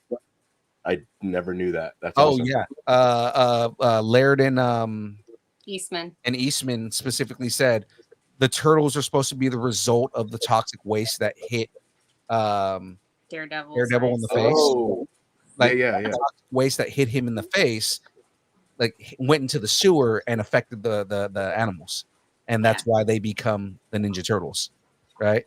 And that's where the joke is, right? Where Daredevil fights the hand, they fight the foot, right? Where Daredevil's master is Stick, their master is Splinter. But who fights that ass? Me, if it's Chris Evans. That just brings in the next joke because I love that what they did instead of him being like a Zen dude and whatnot. So have you watched Mutant Mayhem? No, but you saying that it's good, it's gonna make me watch it. Yeah. Jackie Chan plays Splinter in that, right? And he starts off like very like daddish, but then he also like becomes like a dad at certain points, right? And like he becomes like very like protective of his children kind of thing. Mm-hmm. But at the same time, he's like like a horn dog middle-aged dad. Because he hooks up with another mutant, which is actually really weird, but at the same time, he doesn't actually hook up with them. It's just like they imply that they hooked up, right? But it's some light petting. A lot of the jokes are really funny, and like there's a joke that they use in another one of these trailers where they're like, if you like Mutant Mayhem, you'll love Tales of the TMNT, and they use the scene where Mikey goes, like I think Leonardo tells Splinter that they're all sneaking out in the movie, right? Yeah. And Mikey looks over at him and he goes, "You ratted us out?" And Splinter goes, "Hey, we don't use that kind of language." That's pretty funny. So like it's things like that. Again, they're very. It's some of the lingo is updated to like latest the newer stuff, but for the most part, they're teenagers and like all they want to do is go to school, but they can't go to school because it's not normalized for giant turtles to be walking around. Right. But like basically the whole idea is, they're ninjas. They've trained as ninjas their whole life, but they want to be normal, and they want like interaction as like teenagers. It's actually really, they wrote it in a really smart way. So with that being said, going back to this trailer, Frey, what is your rating on it? This is going to be fun. I'm going to give this, because there's 4 of them, I'm going to give this 4 prepubescent turtles that sometimes do ninja stuff out of 10 Splinter getting funky. Oh man, Ash, what is your rating, sir? I'm going to give this 6 surf ninjas. No, my bad. I'm going to give this 3. No, I'm sorry. I'm going to give this 7 3 ninjas out of 14 surf ninjas. James Surf would ninjas be was dying right now. bad. Oh, James would be having a fucking shit fit right now because he'd be like, "No, it's out of 10. It's out of 10." I welcome all the different numbers. I didn't know 10 was the limit. My bad. No. you're Like I said, good. James would be freaking out. Yeah, we don't I care. welcome it. It's hilarious to me. I usually am the one that does it. So. Right. I'm gonna give this. I'm gonna give this 8 braces on a Mikey because Michelangelo has braces somehow. So 8 braces on a Mikey. I thought we were going back to Sean Astin. Which is a cool thing. Out of 10 Inappropriate behavior coming from a rat in a sewer. We don't use that kind of language here. I would say, He's like, I'm gonna be honest with you. When you brought up the hookup thing, I was just like, rat style. Like, god damn. No, but like, Darn. what makes it weird is again, it's him hooking up with another mutant. Yeah. Right. Because the whole thing with this is like the ooze affects different animals, and they literally bring in all kinds of different characters from the cartoons. Right. So Bebop, Rocksteady, what was it? It's the Ray, like the Manta Ray one. Baxter Stockman's in this, and then there's another fly that's in this. Like I forgot there's another fly character. Superfly's in this, and Ice Cube plays Superfly. Of course he does. Right. Not Jimmy Snuka. Huh? Not Jimmy Snuka. Not Jimmy Snuka. No. Exactly. But like, you know, like there's all kinds of different mutants that are in this, right? Like all the different mutant characters from the Can I ask you a question about that? Do they fit it in well, or is it like yeah? Okay. Yeah, because the whole thing is the idea is they are basically they're all a bunch of mutants that are hiding, and it's essentially they're like a gang, right? Like a gang of like a bunch of different mutants, and they just like it's more like cameo stuff, but they're also not like all, you know, fighting for like space in the movie.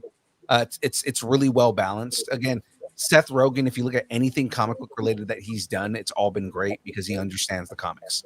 So That's true. Yeah. So because I noticed too, ever since Batman Returns, they kind of give him two villains instead of just concentrating on the story. You know what I mean? They kind of just do you know what I'm saying? So I was wondering if it was just kind of like, instead of concentrating on a storyline, you're just trying to pack in like, and then throw in Bebop, and then throw in Rocksteady, and then throw in like just concentrate on the, you know. They do more of an origin to a lot of the mutant characters. So what it is it's more like, okay, here's why there's so many mutants. It was a lab that all got experimented on and stuff like that, and you know, they were all like experiments and stuff like that. So it's like and that's why they're together. Then that's the reason.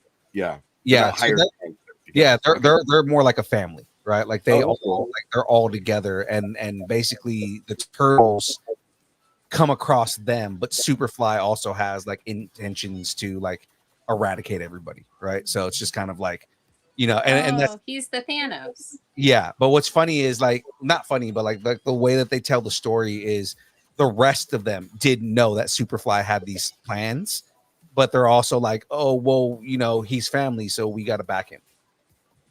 Oh no, then they're like the Morlocks. But that's the thing is that like that's where it explains why they fight like all these different characters. But then like again, like in the end, you know, the whole thing is like morality and sense of family and all this other stuff. Again, it's really well written and balanced really well. So it's a good movie. You got to check it out. Well, we'll do. I shall not. We know that. I shan't. Get you guys at drunken pizza parties, right? And then as I explained everything, he goes, "The way you explain it warms my heart." 9 drunken pizza parties. Oh, that's right. DeLong family cosplay. He goes, "Now I'm super duper fly." All right, let's watch this blink twice thing. I wanted to watch it, and then I was like, I don't know if I want to watch it because I watched Trap, which looks so good, but I don't trust M. Night Shyamalan, and I was like, I don't trust this. I don't trust. I saw that trailer Channing too. It looked good with this kind of thing going on. Yeah. So. Also, Channing Tatum looks like he's lost some muscle mass. Well, yeah. Which scares me about one of the rumors we're going to talk about in a minute here. So let's. He better not be Gambit. Oh. Okay. Yeah. No, I'm not against it. I'm actually. I would say I'm pleasantly surprised by this. This looks interesting. Honestly. Yeah. I want to go first with the ratings. Or Ash, do you want to go first since you got the swing of it now? You can draw. I thought I did, but I went to 14. You can go to however high you want. James be damned. He's not here. if I go first, my interest level is 4 6 cents out of 10. What's the one with the alien, that the only good part of the movie? When it passes by. Signs. 10 signs. Okay. All right. I'm gonna say 8. I don't know if I'll be able to watch it with my eyes open the whole time. Yours is better than mine. I think I'm so creative, and yours, you come up with like, I'm gonna give it 14. Lost my virginity at 15 out of, like, what's happening? Like, yours are way better than mine. I've been doing this for a bit. I wasn't always this good at it. So. Lost my virginity to Drew Barrymore. Like, God, it's so good. Yours are way better than mine. Oh, man. So, out of 10, so they're all dead. That's a good way to open the trailer. Because I feel like I'm going to be saying that all freaking summer long. I'm going to be like, so they're all dead. They're all dead. Maybe that's the twist, is they're all dead and his girl is on this island of, you know what I mean? Like, maybe, I don't know. Yeah. And then she finds out no, they already did that. But something like that. Sketchy Guy Nevada says 8 meh mics. Hopefully that's not short for magic mics. I'm pretty sure it is. Yeah. XXL. That's how I'm going to say it from now on. I'm not going to say it's a trap. It's a tarp. It's a tarp. It's a tarp. I'm gonna give this one 8 lack of abs out of 10. I mean, he didn't look like he has the normal abs that he normally does. No. But I mean, the movie does look interesting. So 8 lack of abs out of 10. I hope the twist isn't stupid. Yeah. If the lack of abs is for him to be Gambit, we fucking riot. No, I've got something on that, and it might change your mind. So, and that's honestly with me going like, I didn't think I was gonna like 21 Jump Street, but he did really good. 22 Jump Street, he did really good. That's, you know what I mean? Like, a lot of times, like, oh, you're the pretty guy, but he's got good chops. He does. But it's Gambit's my especially after 97. Gambit's been my shit, my X-Man, other than Cyclops, but Cyclops is like right there. So you like and cucks. when I saw the death scene, I was like, oh, that's amazing. But so you like cucks. Oh, that's 2 of them. Damn it! How dare you? Oh, that's right. Gambit got cucked in this show, and he had to watch her walk out of the room like, oh god. Yeah.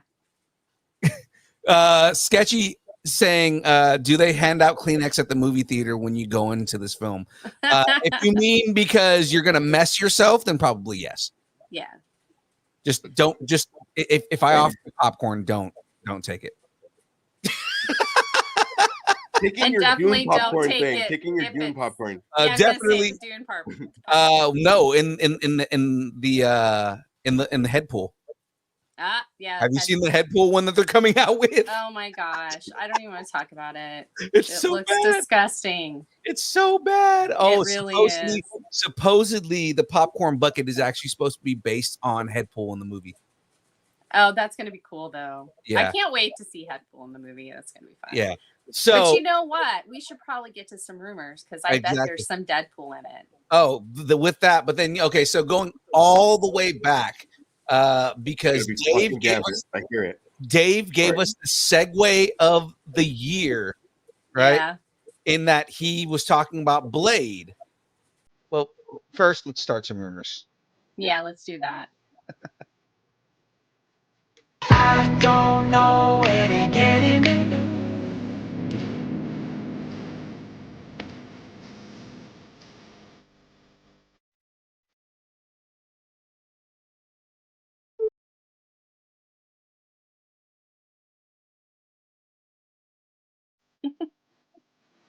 Yeah, you can tell I came up in the 90s, right? I was expecting to look at all these rumors. But I'm older. Yeah. The other one I was doing the I heard a room. that's the song originally. I was just gonna say that's the song I originally used on this. And because this song is an independent song, and because Warner Brothers owns the other one, we don't get taken down. Yeah. So that's why I didn't see because any Comix more of does it. Comix does the trailers, but we get a copyright thing. I was gonna ask how you did this. Oh yeah, I definitely don't. Talking through and as long as you talk over it. Got it. Yeah. So with that being said, ladies and gentlemen, let's start off with the rumors.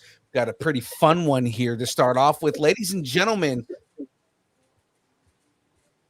Blade may be making his return to the MCU. The original Blade actor, Wesley Snipes, might be returning to the role in the current MCU, but as we've gotten further away from the actor's 1998 film, and since they cast a new Blade actor, Mahershala Ali, in the role, it has seemed less and less likely, but rumors are swirling once again. A rumor claims Snipes will reprise his role as Blade in the Multiverse Saga and has already signed to do some stuff there.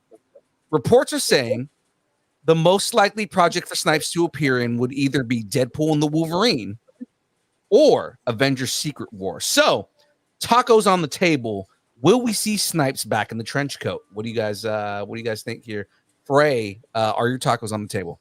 No, my tacos are not on the table. But it's mostly because it's a personal thing, because I am not a fan of Wesley Snipes as Blade, because he said something about Buffy the Vampire Slayer, and I still haven't forgiven him for it. Oh.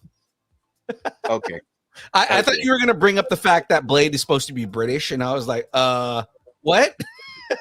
Well, he is supposed to be British, but right. No.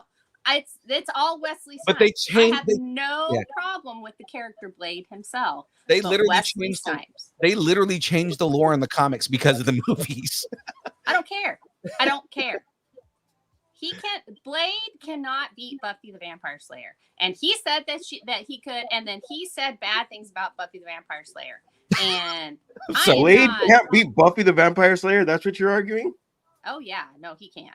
Say Wong said, Frey, let it go. Ash, are your tacos on the table? Do you believe that Blade is going to show up in the Multiverse Saga? I actually do think he is going to show up. I want to say because the taste in everybody's mouth with Trinity and the shit that he pulled in, like, address me as Blade and talking through post-its. I honestly, and also ever since that tax shit, like, I honestly think there's a lot of ground he needs to make up. Yeah. So I hope it would be Secret Wars, because I don't want it to be like Deadpool walks into a bar and Blade's just chilling and then he walks out. Like, I would want it to be Secret Wars, because maybe it'd be like Infinity War or where he has his own little mini storyline of taking out, I don't know, Morbius or whatever the situation. Oh, please take out Morbius. Right. You know what I mean? Like something. But he has the best. But see, Buffy would be on Van Helsing's side. Just saying. Listen, I love Buffy, but I mean, look, I like you right now. Let's not ruin that. Yeah. Okay. All right. One. I mean, if Keanu could learn to fight like John Wick, I think they could have done more so far as Buffy's physicalness. But I am all in for Sarah Michelle Gellar, and Buffy. But so don't get me wrong. Buffy is great as a character. She's a gymnast, all that stuff right there. Blade is this full-on martial artist, and he wrecks You're both everybody. on my list now, but no, I'm just kidding. No, look, the reason that I know that Buffy would win is because Buffy doesn't play by the rules. Like, she's very chaotic, and what you expect her to do, she doesn't do. And so that's why we're talking about her and her old team, or just Buffy one-on-one? Well, it would have to be. We're talking about her team. Okay, if we're talking about her team, she has a werewolf, she has a witch. Mm-hmm. Come on. Okay. And he has Whistler. He's got his own team. I was saying, technically with Angel, she has a vampire. So, I mean, like, that's true. Yeah. And Spike. And She's Spike. got two vampires. Yeah. And Giles is he's a watcher and a warlock. He dabbles in stuff. So I forgot that Giles is a warlock. When she said that, I was like, oh yeah, when he did, yeah. Because he did that stuff when he was Ripper, and I know way too much about Buffy. So let's No, just that's move awesome. on. Let's Day just Walker. move on. Daywalker. I would say, Daywalker him into Phil, a I ring. would say that was one of those. It's probably my last show, but if I'm going off the rails, I'm gonna go off the rails. Good.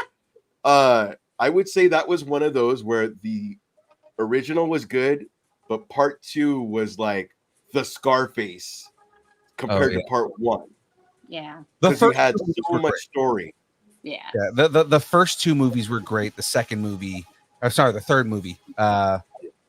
There's aspects to it that I like, but I don't like the entire thing. Right? Are you talking about Trinity? Trinity, yeah. I mean, like I said, there's aspects to Trinity that I like, but So Ryan I don't Reynolds like is Trinity. what you liked about it. Ryan Jessica Reynolds, Biel was Jessica in- Biel. Yeah, I like Jessica Biel in it too.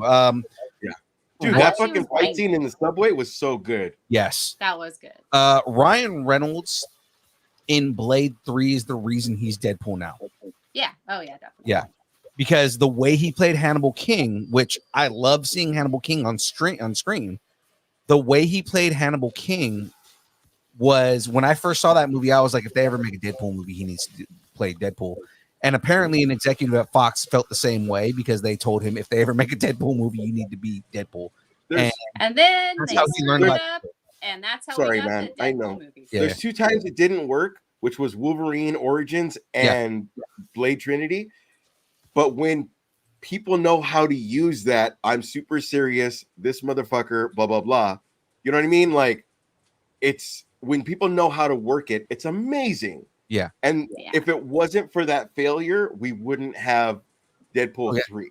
Absolutely. That's You know what I mean? Like, that we're going to get the perfect mixture of, you're annoying me, kid, but at the same time, like, we're going to get the claws, the fight, you know, like, we fought it out, now we're besties. Like, that's dudes. Hannibal King has some of my favorite lines in that movie altogether, right? There's the okay, most quotable scene in that movie, right? When Triple H shows up, right? And he goes, "Hey, fuckface, you seen my dog?" And he goes, "Have you tried the lobby?" Because he fucking put the dog out the window.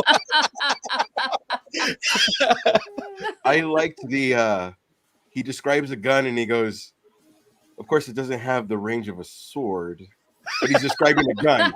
And I was like, it was good. Just if he didn't handle it like they're taking away my movie, and he accepted it and kind of went with it and kind of a compromise on like making it a little bit darker, but you know what I mean? I feel like it could have worked. Yeah. No, we could have got a Night Stalkers movie out of it. Oh, absolutely. There were pearls of goodness in that movie. It just wasn't a complete movie. Also, I will say that. One of the funniest lines is when they're torturing him. And if you listen to the DVD commentary, Ryan Reynolds talks about he ad-libbed the line, and it wasn't meant to be funny, but the way he delivered it got the biggest pop in theaters. And he was like, "Okay, I guess it's funny now." And if you watch it, it actually is funny. Like when he's sitting there and he's explaining to them about the chip in his butt meat, right? Yeah. He goes, now the thing you don't know about us is we get these nifty little door prizes, right? He goes, he goes, the chip talks to a satellite, which is in space. Right. And when he delivered that line as an ad lib, right? And the whole thing is, there was a laugh when he said, which is in space. And he's like, it wasn't meant to be funny. He goes, he was just explaining where the satellite was, but people laughed. And he goes, I guess the way I delivered it was funny, but like I didn't mean for it to be a funny line. Yeah. And I love that, like that whole thing where like, you know, you cock juggling thunder cunt. She backs up all. What the fuck? Yeah. But when he goes now and he goes, do you have a cell phone? And then he pops in. So there's gems in there. I don't think it was a complete waste, but I mean, You had so much credit with part 1 and 2, you know, like and Whistler's daughter was badass. But I mean, like, you know, again, as much as everybody wants to hate on Jessica Biel, she played Whistler's daughter pretty dope. She did an okay job. I will say that. And then the emotions of she lost her friends, and I don't know, it's better than what we remember it. Yeah, I felt like my issue with that movie was more Dracula than anything. Yeah, but I love him. He was so that was good not as good. As the guy on Legends of Tomorrow. Who did he play? Hot guy. Captain Cold's what was his name? I can't believe I'm forgetting this. Had a flamethrower. Oh, Captain Cold's bestie for the other team, right? Or am I tripping? No, the Captain Cold's the like character. partner. Okay. Yeah, his partner. Yes, partner. That's how I meant it. Don't cancel me. He but I can't remember what, like Heat Wave or I don't know. But anyway, I know who you're talking about. That was the same actor, and the actor's good. It's just the part, like what they gave him. I did not. Oh yeah, because they did Jailbreak or blah blah blah on Prison Fox. Break. Prison Break. Yeah. That's what got him the role. Prison Break. Yeah. I didn't like the way that they decided to portray Dracula, because it's just kind of like, I get it, you guys are trying to harken back to Blade's origins because Blade came from a Dracula comic, but it's like, I didn't like the way they did Dracula in that. Like, I think they could have done him so much better. But that's when they go into when he goes into a hot topic and kills everybody. I was like, oh, yeah, cool. Yeah. So with that being said, we've gone too long. too deep into this. All right. Yeah. So let's move into the next story here. Frey, you wanna read it? Yeah, I got it. Speaking of Deadpool and Wolverine, because we always do, even when there's not a movie coming out. We all know that Deadpool and Wolverine is going to be filled with a ridiculous amount of cameos. According to the report, Captain America actor Chris Evans, my third husband, will appear in Deadpool and Wolverine, but not as Cap. Instead, he will appear as his version of Johnny Storm, aka the Human Torch, from the 2005 Fantastic Four movie and its sequel, Rise of the Silver Surfer. Talk is on the table. Will Chris Evans flame on once again? Don't like the phrasing, but I do believe that. So, do you? You know what I was thinking of, but then I realized that's a DC movie, so he can't do that. He was in The Losers, but that was a DC character. Never mind. It's so good. That movie is so good. I have to watch that like once a year. I bought that movie. I own that movie. That movie. It is so underrated. Somebody had to tell me that it was a comic book movie. When I saw it, I loved it, and there's like, I think Esteban was like, "That's a comic book movie," and I was like, I should have gotten that when they freeze framed and went into a comic book panel. I should have gotten that, but I didn't get that at all. You liking the angle of the dangle? I was gonna say I do, but then somebody's gonna clip that wrong. I hope that people clip that wrong, because no, I did. I love going from even Johnny Storm, snarky, The Losers, snarky, to I'm fucking Captain America. Like, that's dope. And also, I don't know if we're talking about X-Men 97 today, but last week when he was Captain America, I was all crossover. But creamed a little bit. Well, and Josh Keaton, who does the Captain America voice in What If, did the Captain America voice in 97. So that was kind of cool too. It was awesome. So it's awesome. just neat. It's all connected. Because it's in a trivia, I feel like that's going to be like what was the first crossover. Like we're in the same universe now. Yeah. And we're all waiting for a movie, but I feel like that's going to be the trivia that was the first, like, we are in the same world again thing. Yeah.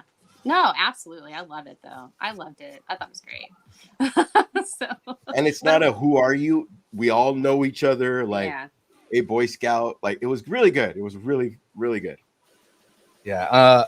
I would say come on to our X-Men show because we do an X-Men show every Wednesday night. But I think you do your show on Wednesdays, right? Yeah, you do. Yours Thursday. Oh, you do yours Thursday? You could come on the Wednesday show Yeah, where man, we if you talk wanna about come in. X-Men 97. Yeah, we're gonna be recapping X-Men 97. Ever since this show, if James is ever missing, I'm in. James all the time, man. So anytime, Yes, constantly. yeah, I'm in. Like, well, whenever I'm invited, I'm in. you're invited anytime you want to come on, dude. So Again, my I'm sorry that I'm making it Lord of the Rings, but everything is leading into a conversation. so my tacos are on the table. I believe that I honestly think this is a good chance to have Chris Evans play both characters.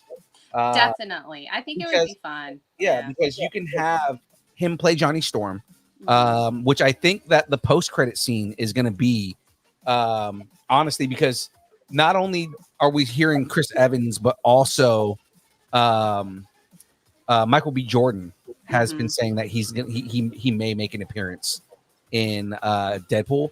I think the post-credit scene is going to be the multiverse because we know that Fantastic Four is going to be the multiverse, is going to deal with the multiverse. I think all three versions of the Fantastic Four are going to be on screen at the same time. Oh crap! That would be cool. Awesome. Right. And So because it's again, you're erasing, the different universes. We're going to have the new version of the Fantastic Four to lead into the Fantastic Four movie, and then you're going to have the two other versions of the Fantastic Four on screen. Oh my god, that's a lot. Yeah. I think that It's almost like it's a crisis on infinite Earths. I know, right? or it could be the multi Fantastic Fours, but they get captured. So John Krasinski has to work with Michael B. Jordan, who has to work with Jessica Alba. Like, you know what I mean? Like, it could be like a weird thing. Yeah. Hopefully that would work. Counselor But, Reeds, Counselor Oh my God! If we got the Counselor Reeds, that'd be amazing, right? Because again, that's a multiverse thing. If you read the comics, the Counselor Reeds would be awesome. So that's my tacos are on the table just because of that. So let's move into the next story here. Sorry, I just had a issue with the wire there. Okay. Moving into the next story here. Speaking of Deadpool and Wolverine, a new rumor has surfaced for Deadpool and Wolverine that claims to reveal 3 specific characters who will appear in the movie and how these characters will fit into the story. Before you get pissed off, let me finish the story.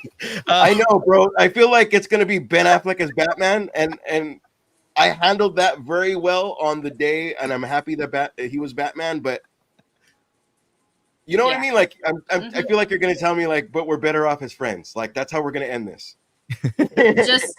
just breathe. Okay. Breathe All right. So one of these characters involves Jennifer Garner's Elektra, which is a role that was already confirmed. Then there are Channing Tatum as Gambit and Daphne Keane as X-23.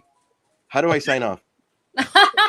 Apparently, Elektra, Gambit, and X-23 are all members of a resistance group that has teamed up in the Void to fight back against Cassandra Nova and the villains who surround her.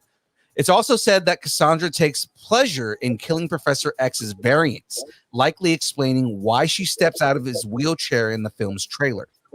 As for that portal we saw on the trailer, there are people saying that the psychic is using a sling ring taken from a dead Doctor Strange variant who, in his reality, was Sorcerer Supreme. So tacos on the table.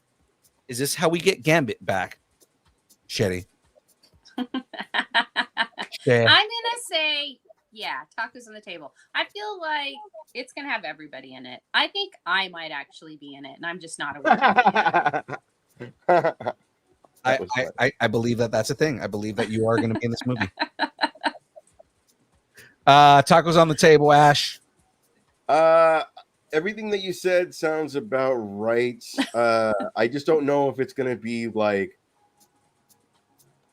them walking through different universes and it's going to be like, hey, I'm Gambit. Or if it's going to be, because it has me thinking like, please don't do the accent. Please don't let's just not do the accent. So, you know what I mean? We tried it. unless you're that cartoon guy that he has his voice. Every time he opens his voice, it's him. I'm happy with that, but just don't do the voice. So here, like I said, my tacos are on the table for this, right? Yeah.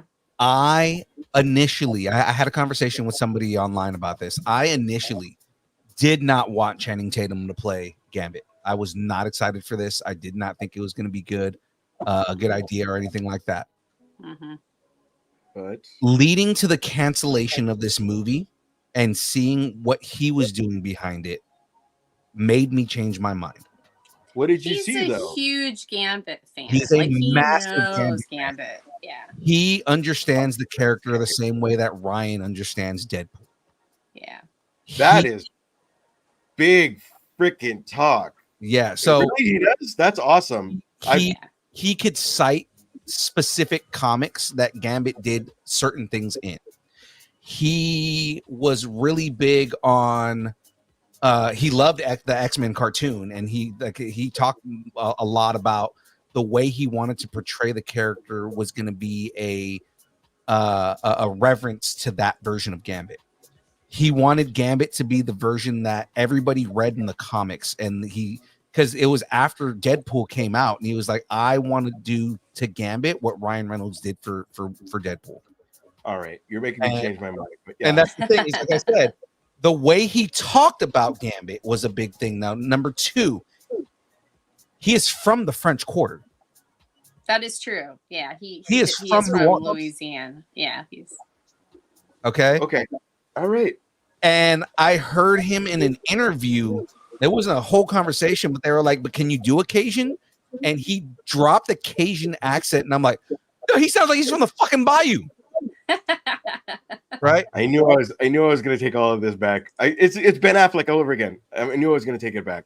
Yeah. So like, that's one of the big things for me is I feel like after watching the way that Channing Tatum talks about Gambit and the way that he puts so much reverence into the character and the amount of like just kind of love that he has for the character because it's his favorite comic book character. That to me was like, now I want to see this happen. I want to see what he would have done with Gambit. And if it was good, then I'm going to be like, it's like John Krasinski playing Mr. Fantastic. And now he's not going to play Mr. Fantastic. We got at least a moment to see what he looked like as Mr. Fantastic. And we know that we would have loved him as Mr. Fantastic. Yeah. I want to do the same thing with Channing Tatum. I want to be able to see, even if he doesn't play Gambit in the MCU, I want to see what he would have done with the character. And if it was something that was an honor to the character. And from what I've heard, Feige and Reynolds are so proud of the work they did in this movie. I do not think that we're going to have an awesome movie with a shitty Gambit, especially because one of the other things he said was the version of Gambit we got in X-Men Origins was a travesty. And that, to me, it spoke to me because I did not like the version of Gambit in that. He was not the thief that I wanted him to be. Yeah, I gave really him John Carter right after that. Sorry. Yeah, no, I liked John Carter. I actually did. I liked that movie. John Carter, of course. Yeah.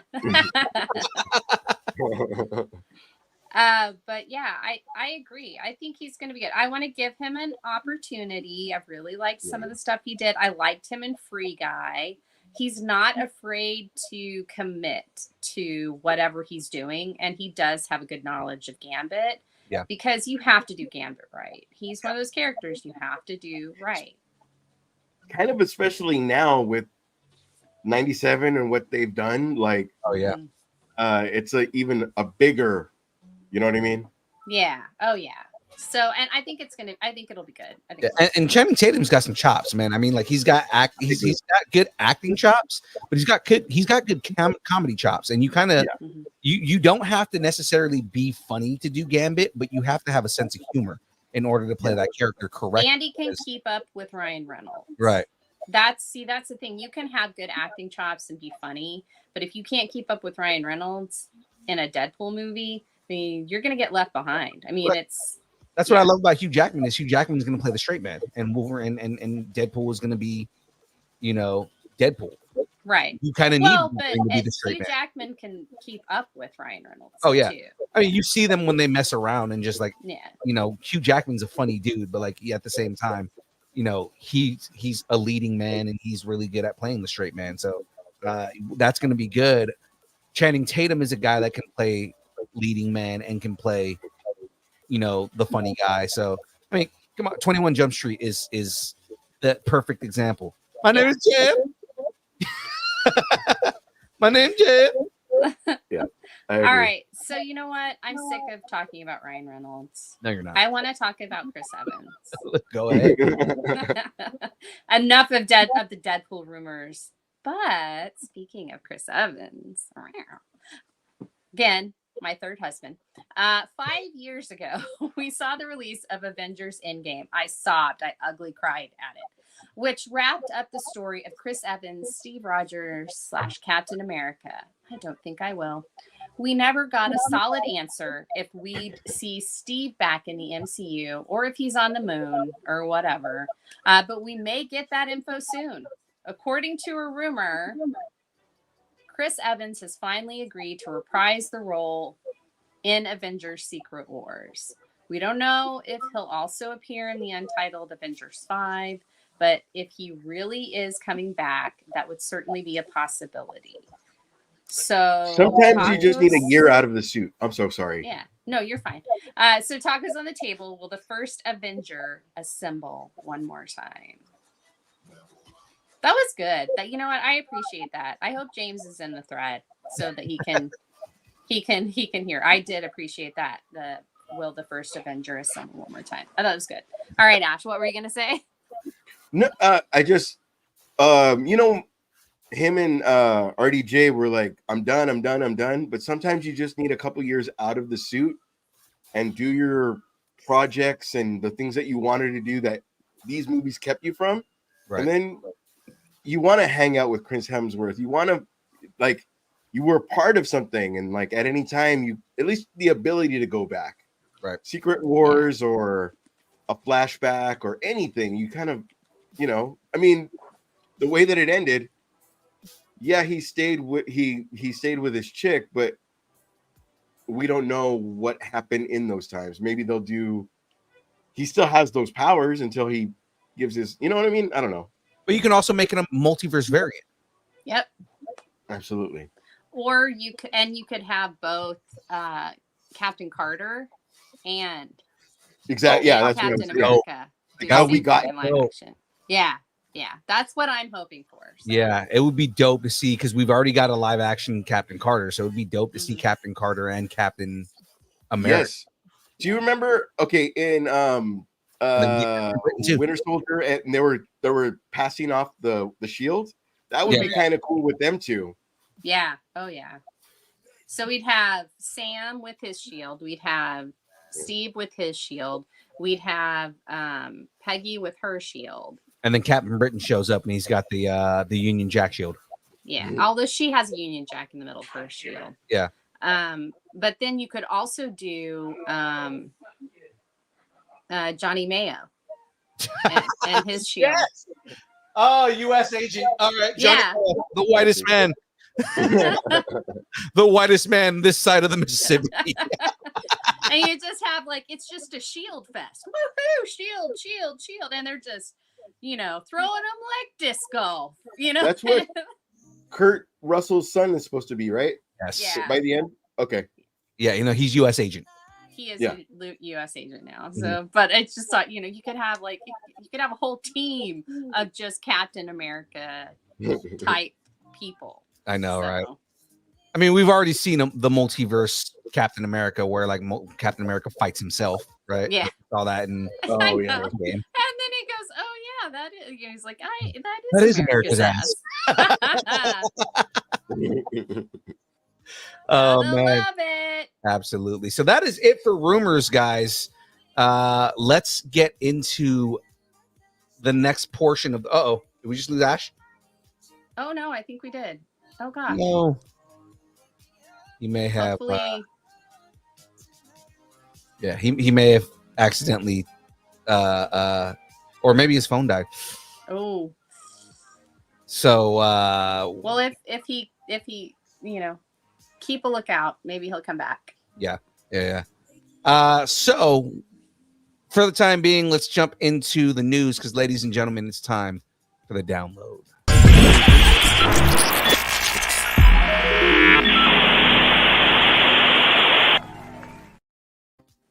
I would have moved, but my mouse got stuck. Okay. I was like, "Where's my mouse?" There's Ash. Yay! An ad came up and I went to block it, and my bad. It's fine, don't worry about it. Okay. I was just gonna say I didn't do it. I promise. I did not get We're it. back to Troy, right? Yeah, your mic went nuts again, Frey. Did it? Crap. Yeah. Okay, let me. Oh, let me you see know if what I it can- is? The It's the static on the Dustbuster TV. droid. The Dustbuster droids in part 1. Oh, there. Yeah. Yeah. You will learn some respect. Frey, Is it better? it's good now. Okay. Frey, if that happens again, all I need you to do is say, "Put some respect on my name." Okay. Okay. I know that you guys will make fun of me, but whatever. We just realized you sound like the droid from that like the one that's torturing like the droids in the thing. Oh yeah. Okay. Where he's put like the things are going down and it. Yeah. Yeah. Okay. All right. You will learn. You will learn respect. Learn respect. All right. So let's get into the news here, ladies and gentlemen. The first story up on the docket here. Brand new zombie news 28 years later, which I really feel like hasn't it been 28 years? So it's Are we talking about Craven or are we talking about this movie? No, Oh, this we're movie. talking It's been about- 21 years. Like Yeah, it's it's been 21 21 Danny Boyle and Alex Garland's 28 years later has added Jodie Comer, Aaron Taylor Johnson, and Ralph Fiennes to its cast. The story of which will be told over the course of 3 films, all of which Garland is writing. Wow, so 28 years later is going to be 29 years later and then 30 years later. Boyle is set to direct the first film in the trilogy, and the Marvel's director, Nia DaCosta, is in talks to helm the second one. Oh, that might actually be interesting. She did a good job with the Marvels. We don't have a lot of plot details to share, but Garland previously offered some insight on the theme of the film. He shared, "It's to do with the passage." Should I do it in a British accent or an Irish accent? It's to do with the passage of time and thinking about what effect the passage of time would have. He added, it is what you would traditionally call a post-apocalyptic state. Or has something else begun to manifest? Time is really at the core of the engine of this film. No date set. Check back in 28 days later. 28 days or later. Or later. Yeah. I thought I did okay with the Irish, not knowing I was going to do that. So I didn't. Not too bad. Not Prepare. too bad. Not too bad. Yeah, I mean it's good. It's interesting, and especially you're adding in Aaron Abs Johnson, Jodie Comer, and Ralph Fiennes. So I mean, like I love anything Ralph Fiennes is in, and Aaron Taylor Johnson has been doing. He's been earning my respect back, except for the setback that is going to be Craven. So Yeah, but the abs. Really, it's the abs. I really don't care about the. Yes, you have comic book abs. Like all of a sudden, you got bit by a radioactive lion and became Craven. Like this is bullshit.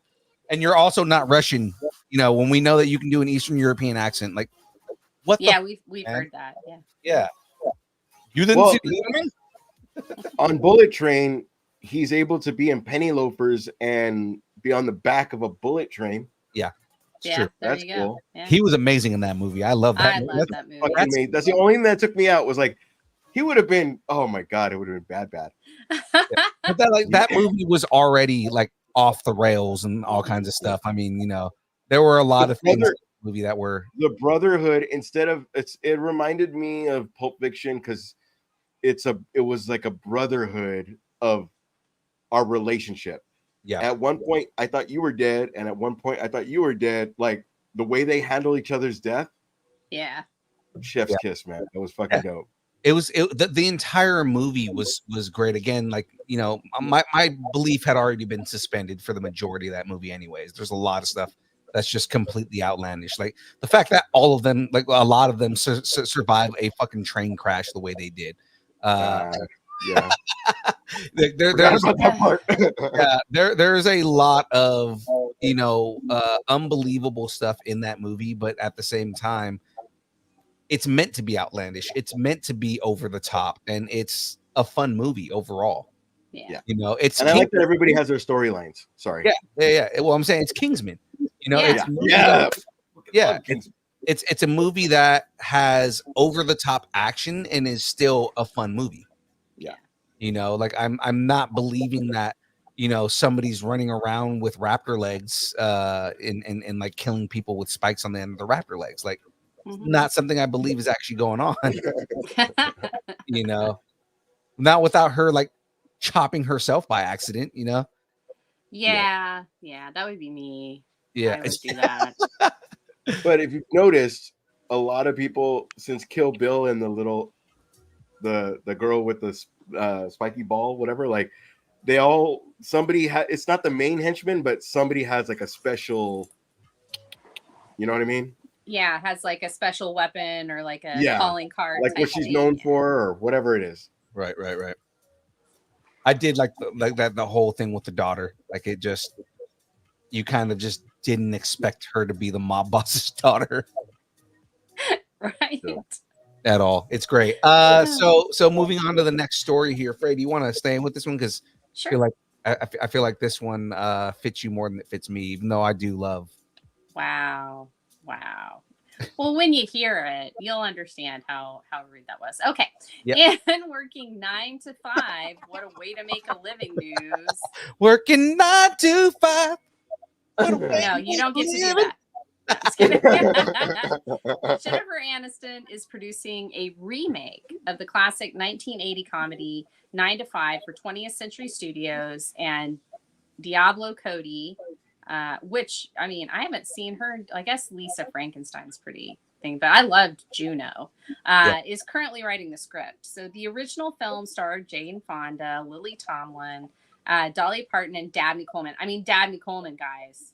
He was like the king of movies back in the day. Anyway, and it follows 3 white. It doesn't say white at all.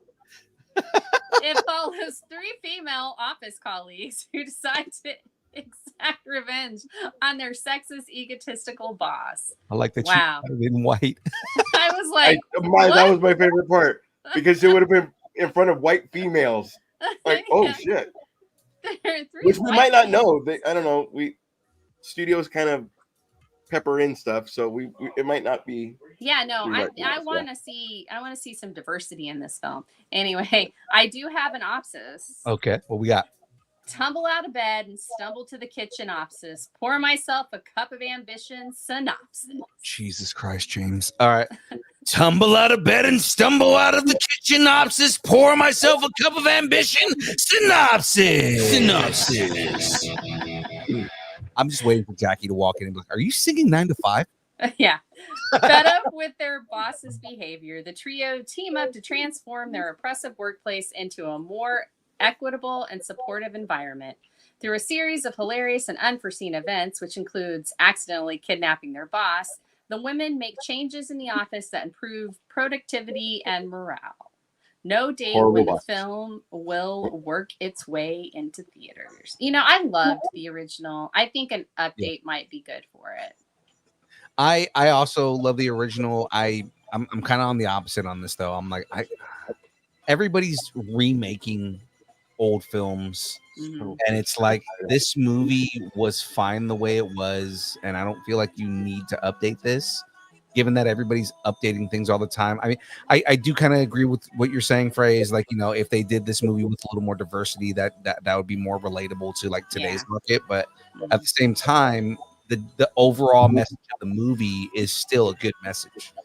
So, you know, I don't feel like we necessarily need to, but I mean, this also how I feel like with Jennifer Aniston. It's like this is a movie I grew up with that I always want.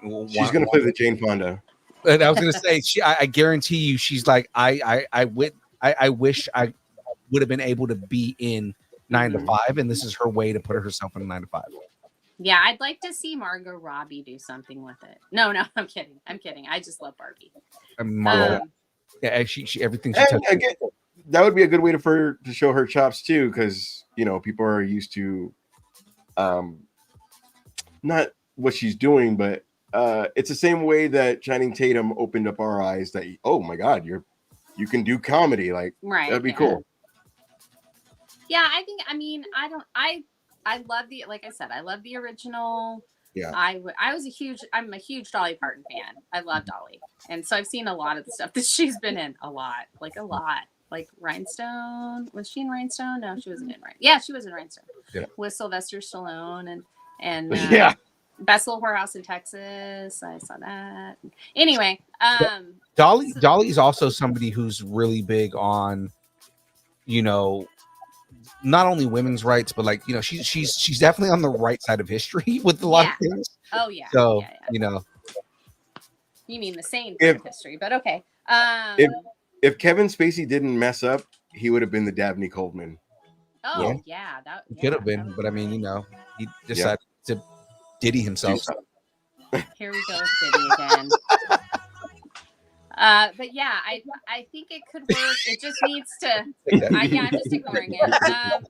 It could work, but yeah, I don't know. I kind of feel that way too. I like the original so much. I don't know if they could. They would have to do something that would live in the same universe, but maybe tell it, a different story. Right.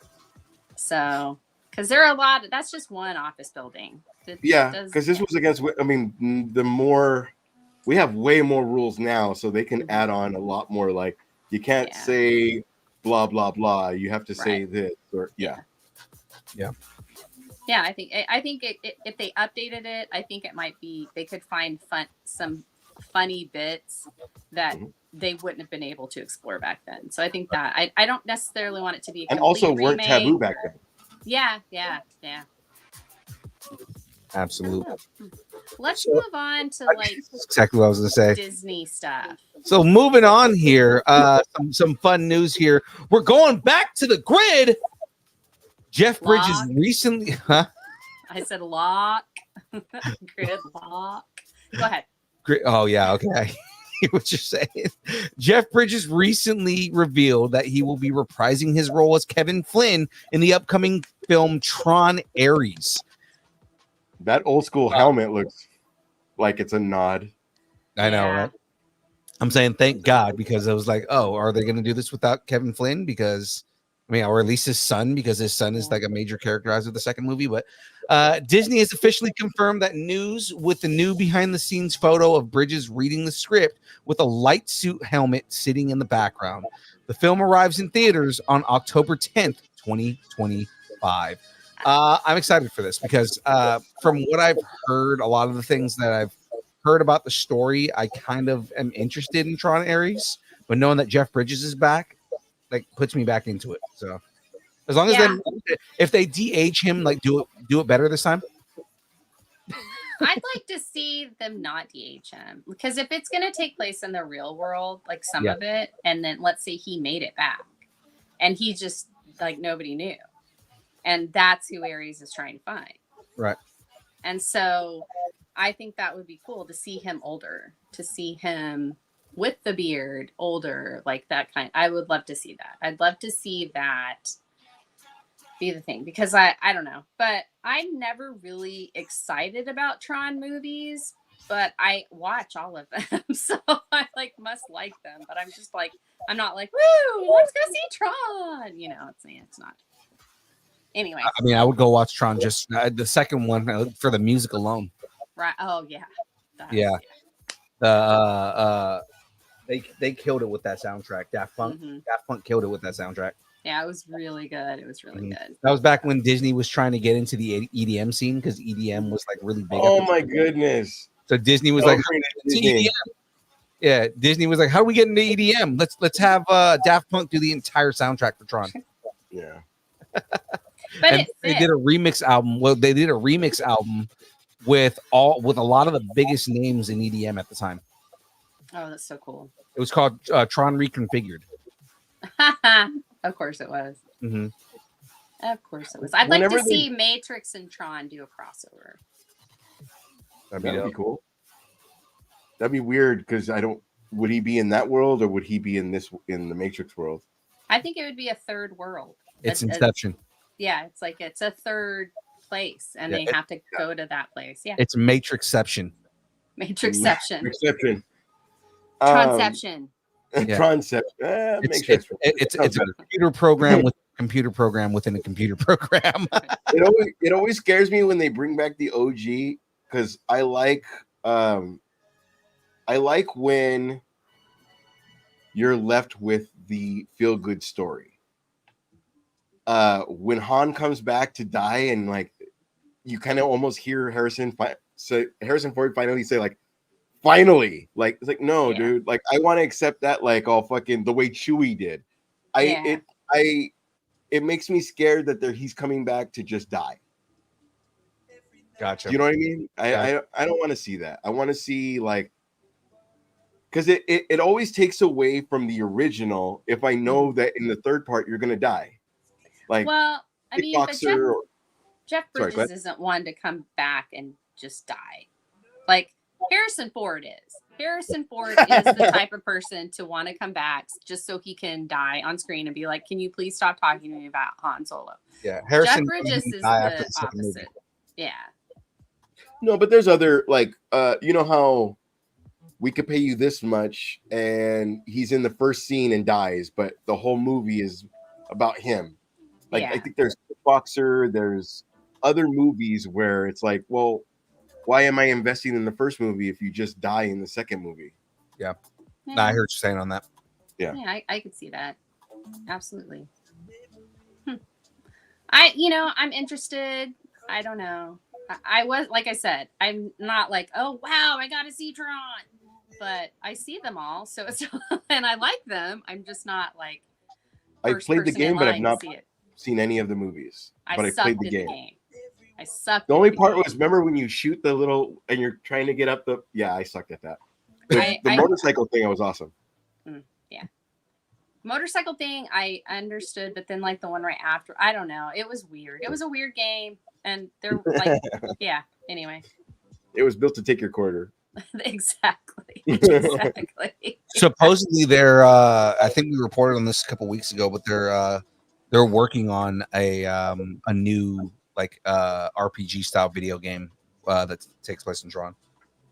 Cool. Phil, what would you think about the motorcycle thing, but done like the pod racers, where it's like first person? That would be dope. That would be neat. Yeah, that would be neat. That'd be dope. Like, are you talking about the arcade game where like you actually do the pod? Yeah, but even in the movie where you can kind of like, not that I didn't like part one, but remember the part where he goes in the sky and then he just fucking like that was like I'm all in, bro. Yeah. All in. Yeah. It was like Batman Returns vibes when he like it finally splits and he makes it through the little corridor thing. Like it was like that, like those vibes of like I'm in. It was good. You know, I think we've talked this Tron death. Yeah. Let's go ahead and move on here. All right. So more news on Tuesday about Wednesday. Okay. Thandiwe. Thandiwe. But she's saying, Thandiwe, yeah, but it's that WE is new to me. Yeah, but that's like I think she's gone back to her original. But anyway, Tandy Newton. Yeah. Is the latest actor to join the cast of Wednesday season 2 at Netflix. There are no details on who she's playing in the series. Newton joins the recently cast Steve Buscemi and Jenna Ortega, who was not recently cast. She is Wednesday, who will return to reprise her role as the title character who is navigating her teen years while a student at Nevermore Academy. Tim Burton directed the first 4 episodes of season 1 and is also an executive producer on the project. And that's all we got there because it's a little boosh. But I think it's kind of cool. I'd love to see her in it. Maybe she'll play the character she played in Westworld. Yeah. Like you guys went completely silent. No, I'm saying that would be dope. I mean, like if she played the character she played, because that's it's kind of scary to see like that character in Wednesday. But I mean, like she can play dark. She can play dark really well. Oh yeah, she really can. I like Thandie Newton. I think she's When a they- really good actress. When the trailer of Guardians first came out, I thought that was Gamora Oh yeah, they get for like a week. they tell stories. Both of them tell stories of how they've been mistaken for each other. And Zoe Saldana was saying, I think on Graham Norton, she was saying, "Oh yeah, everybody thinks I'm Thandie Newton," and like Thandie Newton was like, "Yeah, everybody, was on like I think one of the like either Stephen Colbert or like Jimmy Fallon or something," and she was like, "Oh yeah, I always get mistaken for Zoe." She said, "I actually took a message for Zoe and like gave it to her because somebody asked, was like, oh, Zoe, I need to tell you, That's so yeah, funny. they always get mistaken for each other. So, and I'm like, you know what? I wouldn't mind getting mistaken for either one of them. So that would be great. Hey, I get Hootie, so I'm good. Like I lost. I get Hootie or CeeLo Green. So Oh, either way, I wow. lost. Hootie or CeeLo Green. Yeah, I get Zendog a Totally lot too, but different. it's just a hat. I I was don't gonna say- get mistaken for really anyone. I get mistaken for one person, and it's no one that you guys would know. Okay. There is a Spanish singer, like he's from Spain, Spanish singer, named Luis Miguel. How are you gonna say I don't know Luis Miguel? I How don't are know. you gonna say I don't know Luis Miguel? I don't know how deep into Latino culture you are, bro. It's like, come on. I don't know who that is. yeah, but I've been mistaken for Luis Miguel more than once. I get mistaken. I'm like, I'm not that handsome. I get the, hey, did we go to high school together? That's what I get. What high school did you go to? I don't get the, oh, you remind me of, oh, Gina Davis. At some point, somebody said I looked like Gina Davis. That's bonus. You Yeah, didn't get CeeLo Green, so you win. How about this, Monica Lewinsky? Jackie. Damn. Again, don't get canceled. Right will not get canceled today. Yeah. Really laughing right now because she follows her on Instagram. Yeah. And she said that Monica Lewinsky is unhinged. She is. She absolutely is. I was said wearing she's a beret at the hilarious. time. Okay, I was wearing a beret. My hair was shorter. I totally, as soon as I was like, I'm never wearing this beret again. But yeah, I did get mistaken for her at some point. Yeah, I was like, no, I'm smarter than that. Thanks. The worst part of that is the hinge is like part of your jaw, so we're just gonna go ahead and move forward. Let's Unhinged is bad. As we said earlier, phrasing. Phrasing. Yeah, actually, yes. You can use that again. We know where that's from. You can use that. So Phrasing. Next, and it also is me, Ray Zing. So in toss a coin to your Witcher because they're gonna need it news. It looks like Netflix is moving out of the Witcher business. It has recently been announced that the main series is set to come to an end with season 5. And now What's on Netflix is reporting that the streaming service has decided not to move forward with its 2 Witcher spin-off projects. Those projects are The Rats and an untitled kids series. What? How can you do a Witcher kids series? That doesn't make any sense. That doesn't make any sense at all. Who was supposed to take over for Henry Cavill? Liam Hemsworth. Liam Hemsworth. Oh, that's right. Okay. Yeah, Okay. and so the final spinoff that will be released is the animated movie The Witcher Sirens of the Deep, starring Doug Cockle as Geralt. Phrasing. Geralt. Phrasing. I stopped watching Witcher after season 2. I need to finish it.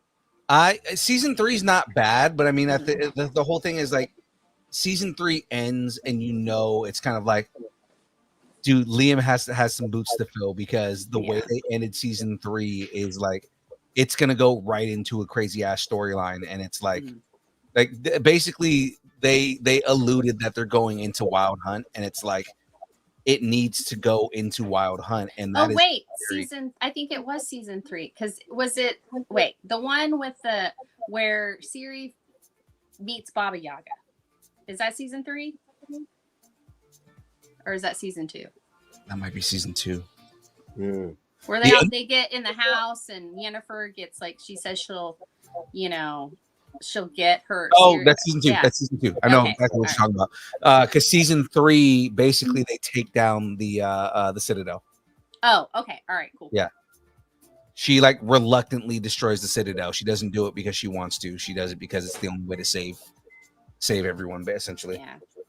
Because I liked the chemistry between all 3 of them, but I just like after the whole thing, and like, oh, it's gonna be the Wild Hunt, and I was like, I don't want to get invested in the Wild Hunt. The whole thing is like, that's such a good storyline, like, like to do the Wild Hunt, but it's like, I don't know if Liam can emote the way that Henry does. Because Henry can get a lot across with just a look. Yes. Mm-hmm. Even that face right there, like the stoic face, like there's a lot of like, what the hell are you thinking, as opposed to an actor that would be like, like react to everything. Yeah. Like he can say an entire page of dialogue with a grunt. Yeah. Like, dude, him as Superman, it was him taking everybody out, and all it was a shift of eyes for the Flash.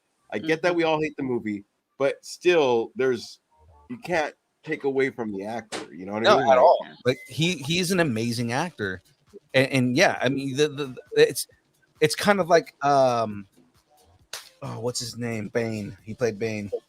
Tom Hardy. Tom Hardy, in order to play Bane, had to act with just his eyes. Yeah. And like, because you couldn't hear anything he fucking said.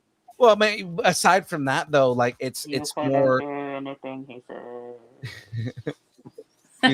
It's because a lot of the lines were fairly monotone, but it was as a choice. It's you get the emotion, you get all the way things that he's feeling in just his eyes. You get intimidated by the way he looks at people. Yeah. Well, and also he's this huge guy. So. Yeah. Do you wake up with your back broken to that motherfucker? Yeah. It was amazing. This is why I fucking did it. Like, absolutely. There's a lot of people like, well, it wasn't Dark Knight, but I mean, it's gonna be hard to beat Dark Knight. You know what I mean? Like, yeah. I'm a stickler, so him fighting during the day, I was already out. But I'm in. You think darkness is your ally? You merely adopted the dark.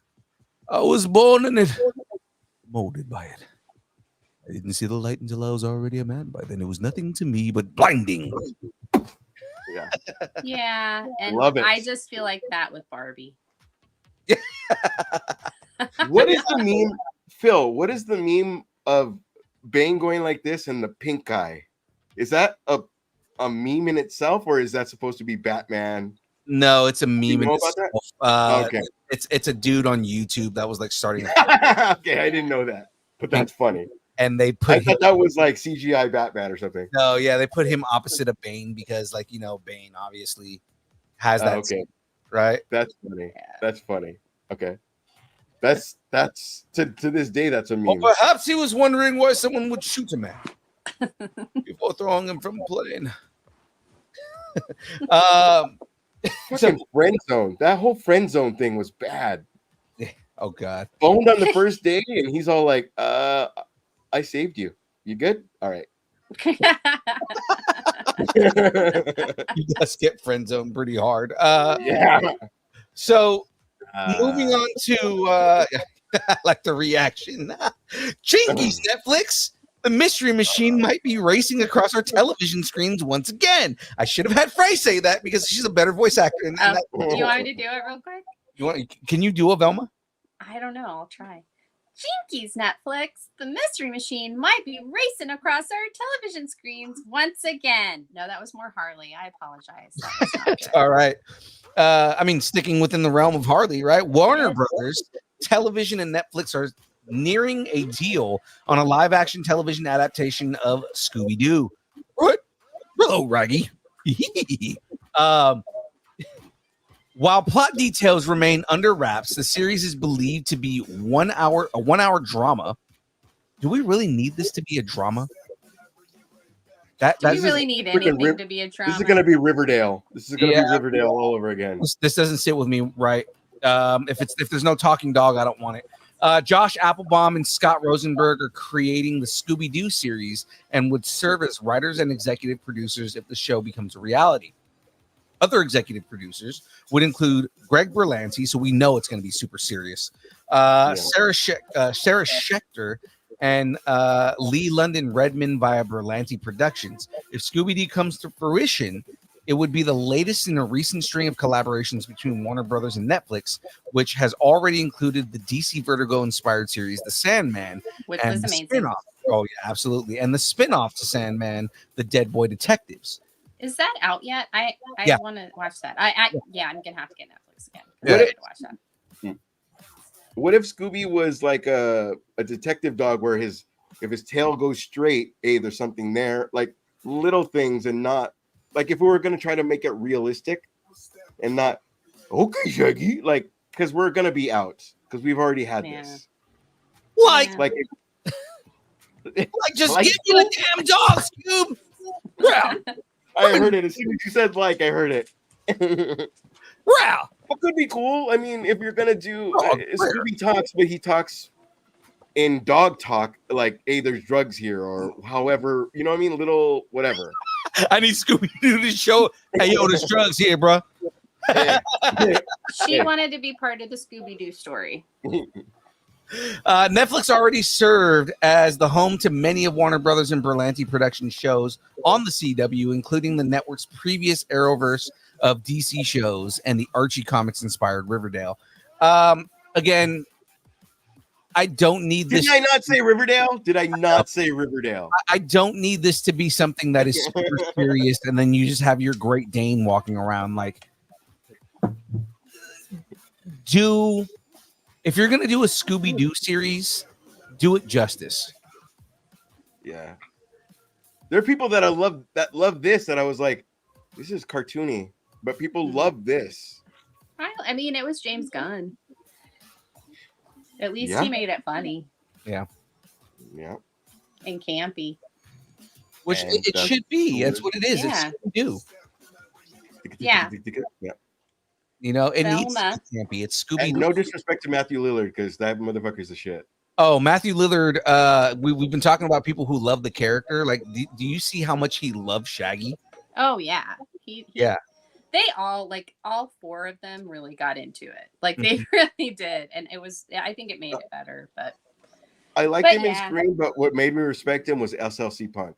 Was like, yes, you're an actor, motherfucker. I'm all in. I was just talking. This is the paycheck. This is the thing I get to do. Yeah, absolutely. I was just talking to my wife about how many people watched SLC Punk and it like changed their lives. Yeah, and like amazing. It's one of those movies that influenced an entire generation of like punks. You know, absolutely. I love it's that like movie. Heathers for me. Heathers really had an impact on me. Mm-hmm. Yeah, so.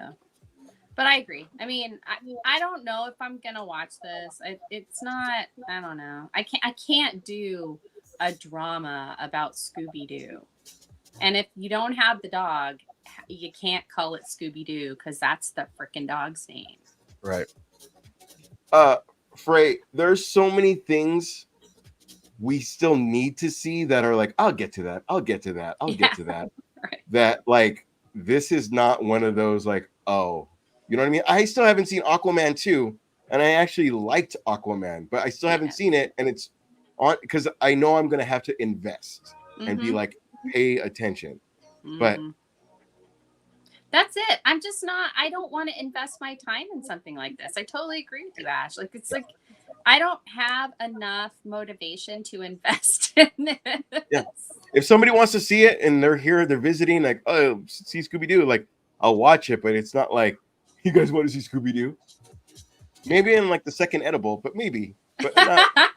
And I guarantee you, because it's like a Greg Berlanti CW style thing, he's not going to be a stoner. Or maybe he is a stoner, and that's the only time he hears Scooby.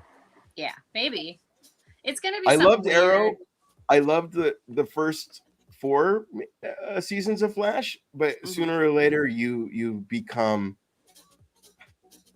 no disrespect, Bray, Buffy. Because Buffy, the first seasons were amazing, and then all of a sudden we're fighting like. No, you know what? If you want to talk about it, we can. Because the first 2 seasons of Buffy, I mean, Buffy didn't really get good until Angel went bad in season 2, Becoming. And then when she was fucking Spike, I was into it. Because she was going through a dark place. I thought that was a good, like when she came back from the dead and all that. I thought that was good, and the musical episode, love it. But really, it didn't start hitting its stride until season 3 when they introduced Faye, when it was the bad Slayer versus the good Slayer. And then after that, I was like, okay, so seasons 3, 4, 5. They kind of killed, it kind of got a little like, okay, all right. And then they killed her and brought her back. And then and I loved the last season. So it was like, there are some ups and downs of Buffy. I will not say that it's not a all deep amazing, cut, but I can't listen to Living Dead Girl the regular way. I have to hear it the mixed way that they do it in the show. Yeah, that's the same way with me. I'm like, that's the way I have to hear it. Yeah. But yeah, so I mean, I get it. You can't listen to it with like the porn at the beginning of it, the way that he actually. Right. There's a lot. Like, Mom, it's just a song. Mom, it's just a song. But Guns N' Roses got me over that, so she already knew, like, oh, it's a song. But I mean, I agree. I don't know if we need it right now. Yeah. I think they're gonna try to overload us with nostalgia, because you kind of see all of the stuff that we were growing up on is coming back. But there's a right way to do it. Look at X-Men 97. It's a nod to what we know, and it's not so other than Magneto wearing his 1990s Stacy Q outfit. Other than that, we're good. Like, we're good. And there's a this all happened. Mm-hmm. Like Dark Phoenix and all that stuff already happened, but there's also, like, with Cable now and Bishop, things could all of a sudden, we could still go back to that. Yeah. Which I'm kind of hoping Gambit's going to come back because of Cable, but we'll get to that. But, there's a right way to do it, and I feel like if they do something like that, there's a right way to do it, where maybe if the first 2 movies happened and we're going to acknowledge it and go on to this thing, but like, oh, it's Uncle Jeeves. We're good. Right. Well, and I feel like it's going to be 2 seasons and then it'll get canceled, because that's what Netflix does. If that, with Netflix right now, like, Netflix canceling like things that are actually like is successful, but it's not this number. Right. Yeah. Yeah. Yeah. That whole thing with really Sandman, sad. and they were like, "Oh, we don't know if we're getting another season." I was like, "You best be getting another season." Give me a season. Yeah. I know people didn't like it, but I fucking love Constantine. I didn't get to get to. I'm so upset they didn't renew that, because the talks for a minute were that they were going to move it to Sci-Fi and they were going to rebrand it. That's right. Yeah, they were saying they were going to rebrand it as Hellblazer, and I was all for it. Yeah. Yeah. Especially I loved it. Cliffhanger at the end of season 1, it pissed me off that they did not continue that story. I loved Constantine. Our compromise was that he was in Infinite Earth, right? Yeah. Like, well, and then hey, you guys get him again one last time. Well, kind of they brought him Infinite into Crisis. Legends of Tomorrow. He showed up there a few times, and then Crisis on Infinite Earths. Yeah, he's in that. So yeah, which what's the name of the actor? Matt Ryan. Matt Ryan is the perfect Constantine. I'm sorry, and he yeah. plays him in all the animated versions too. Matt Ryan's Constantine is perfection. I enjoy the Keanu Reeves movie, and that they're still talking about doing a sequel to that. Yeah, they are still Yeah. talking about it. It's like that's fun and whatnot, but Matt Ryan is a perfect Constantine, and I would much rather see more Matt Ryan Constantine than see another Keanu Reeves one. I'm not saying I can't believe you just said that you would rather see somebody over Keanu Reeves in a show. Oh my god! I would even do, hey, that's the movie universe, and do the Dave Filoni fill in the gaps kind of thing. Yeah, with the show. Yeah, with Matt Ryan. Yeah, Yeah, I will love it. I'll love the Keanu Reeves Constantine, but yeah, in my heart, Matt Ryan is really Constantine to me. I agree with that. Even Jenna Coleman played a Constantine. I like Jenna Sandman. Coleman. Yeah, I liked her Constantine. Yeah, I pretended that she was really her Doctor Who character. Who is she in Sandman? She plays Joanna Constantine. She plays Joanna Constantine. Yeah. Oh yeah. My bad. Yeah, no, she's freaking really good. Yeah.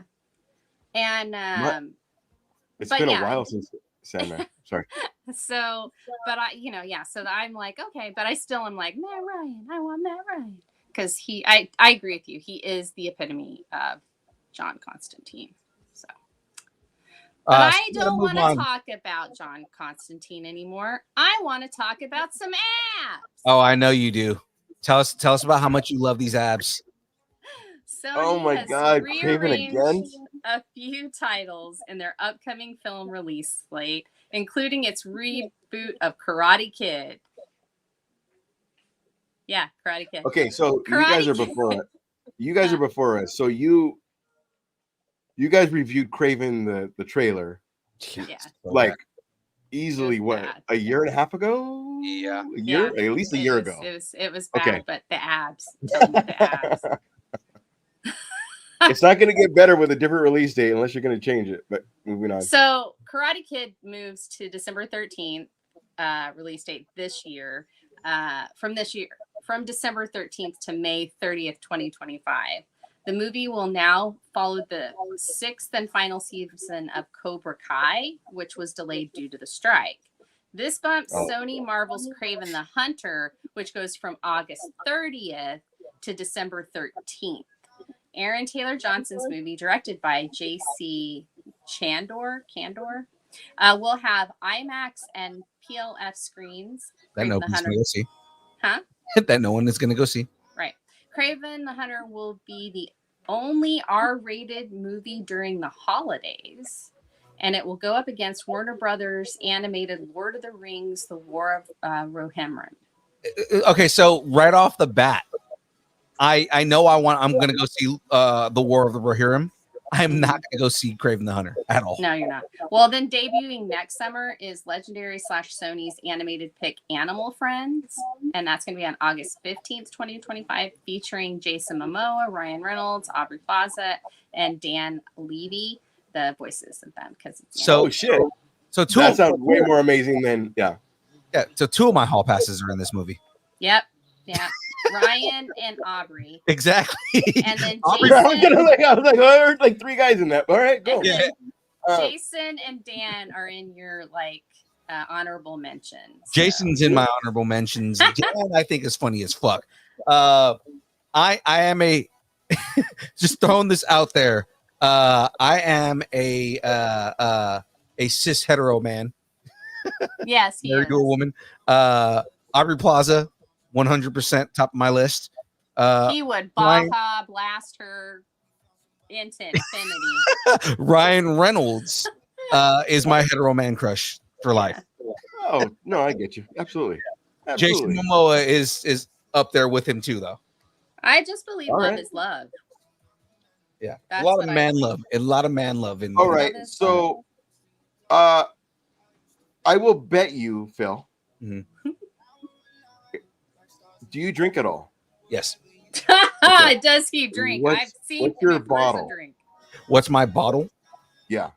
My sipping bottle is Buffalo Trace. Okay. I will get you a Buffalo Trace if this goes to theater. But you got to get me, I'll just go a regular bottle of Jack. If this goes one, directly to Disney, or it gets released with it at theaters and Disney. Oh, Craven. What, Craven? Yeah. It's not a Disney movie, so they won't have the rights. Sony. Shit, It'd be I fucked Sony. myself. Sony Never movie. mind. I tap. It's a Sony movie, and Sony technically has a deal with both Amazon and Shit. Okay, then open it up to you can watch it at home or on the theater. Yeah. Sony is going to put out in theaters for sure. Oh, Because Sony thinks, and then they'll be trolled into putting it out again oh, I hope they do. a few months later. I hope Craven gets trolled the same way that Morbius trolled like Sony. Also, It's Craven time. Did Morbius go back to theater? They put it back in theaters, and no one went and saw it because It lost money. they trolled them on Twitter because they got it's Morbin time trending. Yeah. And because it's Morbin time started trending, they thought that, oh, people love our movie. Let's give it a second try. They put it in theaters again, and nobody saw it. They used the graphics of the $6 billion man and thought that was going to work. Yeah. That was so bad. It was not good. Morbius was already a bad movie. Madam Web should have been something where they like, okay, we've learned our lesson, but obviously they haven't. Because they're continuing to make Spider-Man movies without. They're just gonna bleed it dry until they have to give it back till it reverts back to Marvel, which is Disney. So I'm very vocally open and upset about the fact that Warner Brothers won't release Coyote versus Acme. Yes, I know you're very upset about that. I am the opposite for Craven because it's like, okay, Warner Brothers, I'm pissed that you guys, it's like I'm pissed that Warner Brothers wrote off Coyote versus Acme, right, and said we're never going to release this movie because we got a tax write-off for it. Barbie, Batgirl. Sony, get a tax write-off for Craven. Nobody wants to watch this fucking movie. Yeah. Except for Frey for the wanting to watch abs. That's it. I just want them to cut the scenes with him and the abs. Isn't he the son of Craven? The way they fucking explained it in the trailer? No. Or something, right? Because isn't Russell Crowe in it? Russell Crowe is and his brother's in the movie too. Who's another Spider-Man villain? His real brother? No, the character, Craven's brother. What's his name? He's got a brother? Are there more abs? This is another Chameleon. This is another Venom where he's the bad guy, but he's a good guy. But That's what it's supposed to be. They're trying to make him an anti-hero. And it's like, I don't want what I want out of a Craven movie. Sony, you're not listening to me. I get it because we're small fish and you don't care about your fans, but I mean the fans of these IPs. But if you make a Craven movie, one, you need to be a fucking sociopath. You need to Joker him. As much as you hate Joker, Frey, the reason I say I make that comparison is he was not a good guy in that movie. No, he wasn't. He was misunderstood until he became a fucking serial killer at the end of the movie, right? Yeah. Like, you need to make Craven, one, a sociopath. Two, he needs to be somebody who gets to a point where he's a big game hunter. He gets bored of hunting big game, starts hunting people. That's what Craven does. You know what I mean? No, he is a big game hunter that has decided that man is the ultimate game. Right. And then it gets to the point where he starts hunting superheroes. Hence, he hunts Spider-Man because Spider-Man is his greatest hunt. I mean, he's a mutant. Yeah. Mm-hmm. Yeah. So the whole thing with that is there's that right there. If you're going to give him powers the way that you want to give him powers, it's voodoo, not a fucking radioactive lion. It's a radioactive lion. It's more thought it was a lion, but the original cheetah origin than anything. Because Barbara Minerva went to, she was dying, and she went to a shaman in the jungle, and they performed these rituals, and that turned her into the cheetah, and she couldn't keep, like, she couldn't control herself, and then she started killing people, and that's when she met Wonder Woman, and Wonder Woman got her back to human form, but then she still, like, every now and then would show up, Barbara Minerva would, and then anyway, that was it's again Sony. The whole thing is Sony is trying to take characters that don't need their own movie and trying to make a full feature out of it. Morbius is something at best could have been a side character in a Spider-Man movie and would have been fine, or more likely put Morbius in a Blade movie and then have him show up in Spider-Man. He's hunting Morbius only to find out hey, you're not such a bad guy, like that kind of a thing. You know what I mean? Like fucking like Godzilla versus Kong, like just like, oh, we're helping each other. Not I said Martha or anything. Is that the one you know that what I mean? has the Barbie Godzilla? Yeah. Okay. The new one, Barbie Godzilla. Yeah. What's his name? Splinterface or something like that. Yeah. This Barbie is a Godzilla. Yeah. Mm-hmm. But anyways, we're lingering so much on these stories. Let's move on to the next one here. Whew. Any Potterheads around here? I actually have read all the books. Polta. All of the books. Well, let's Wingardium Leviosa. It's Wingardium Leviosa, not Leviosa. This next story, J.K. Rowling's classic Harry Potter book series is getting a massive audiobook production from Amazon's Audible and Pottermore Publishing.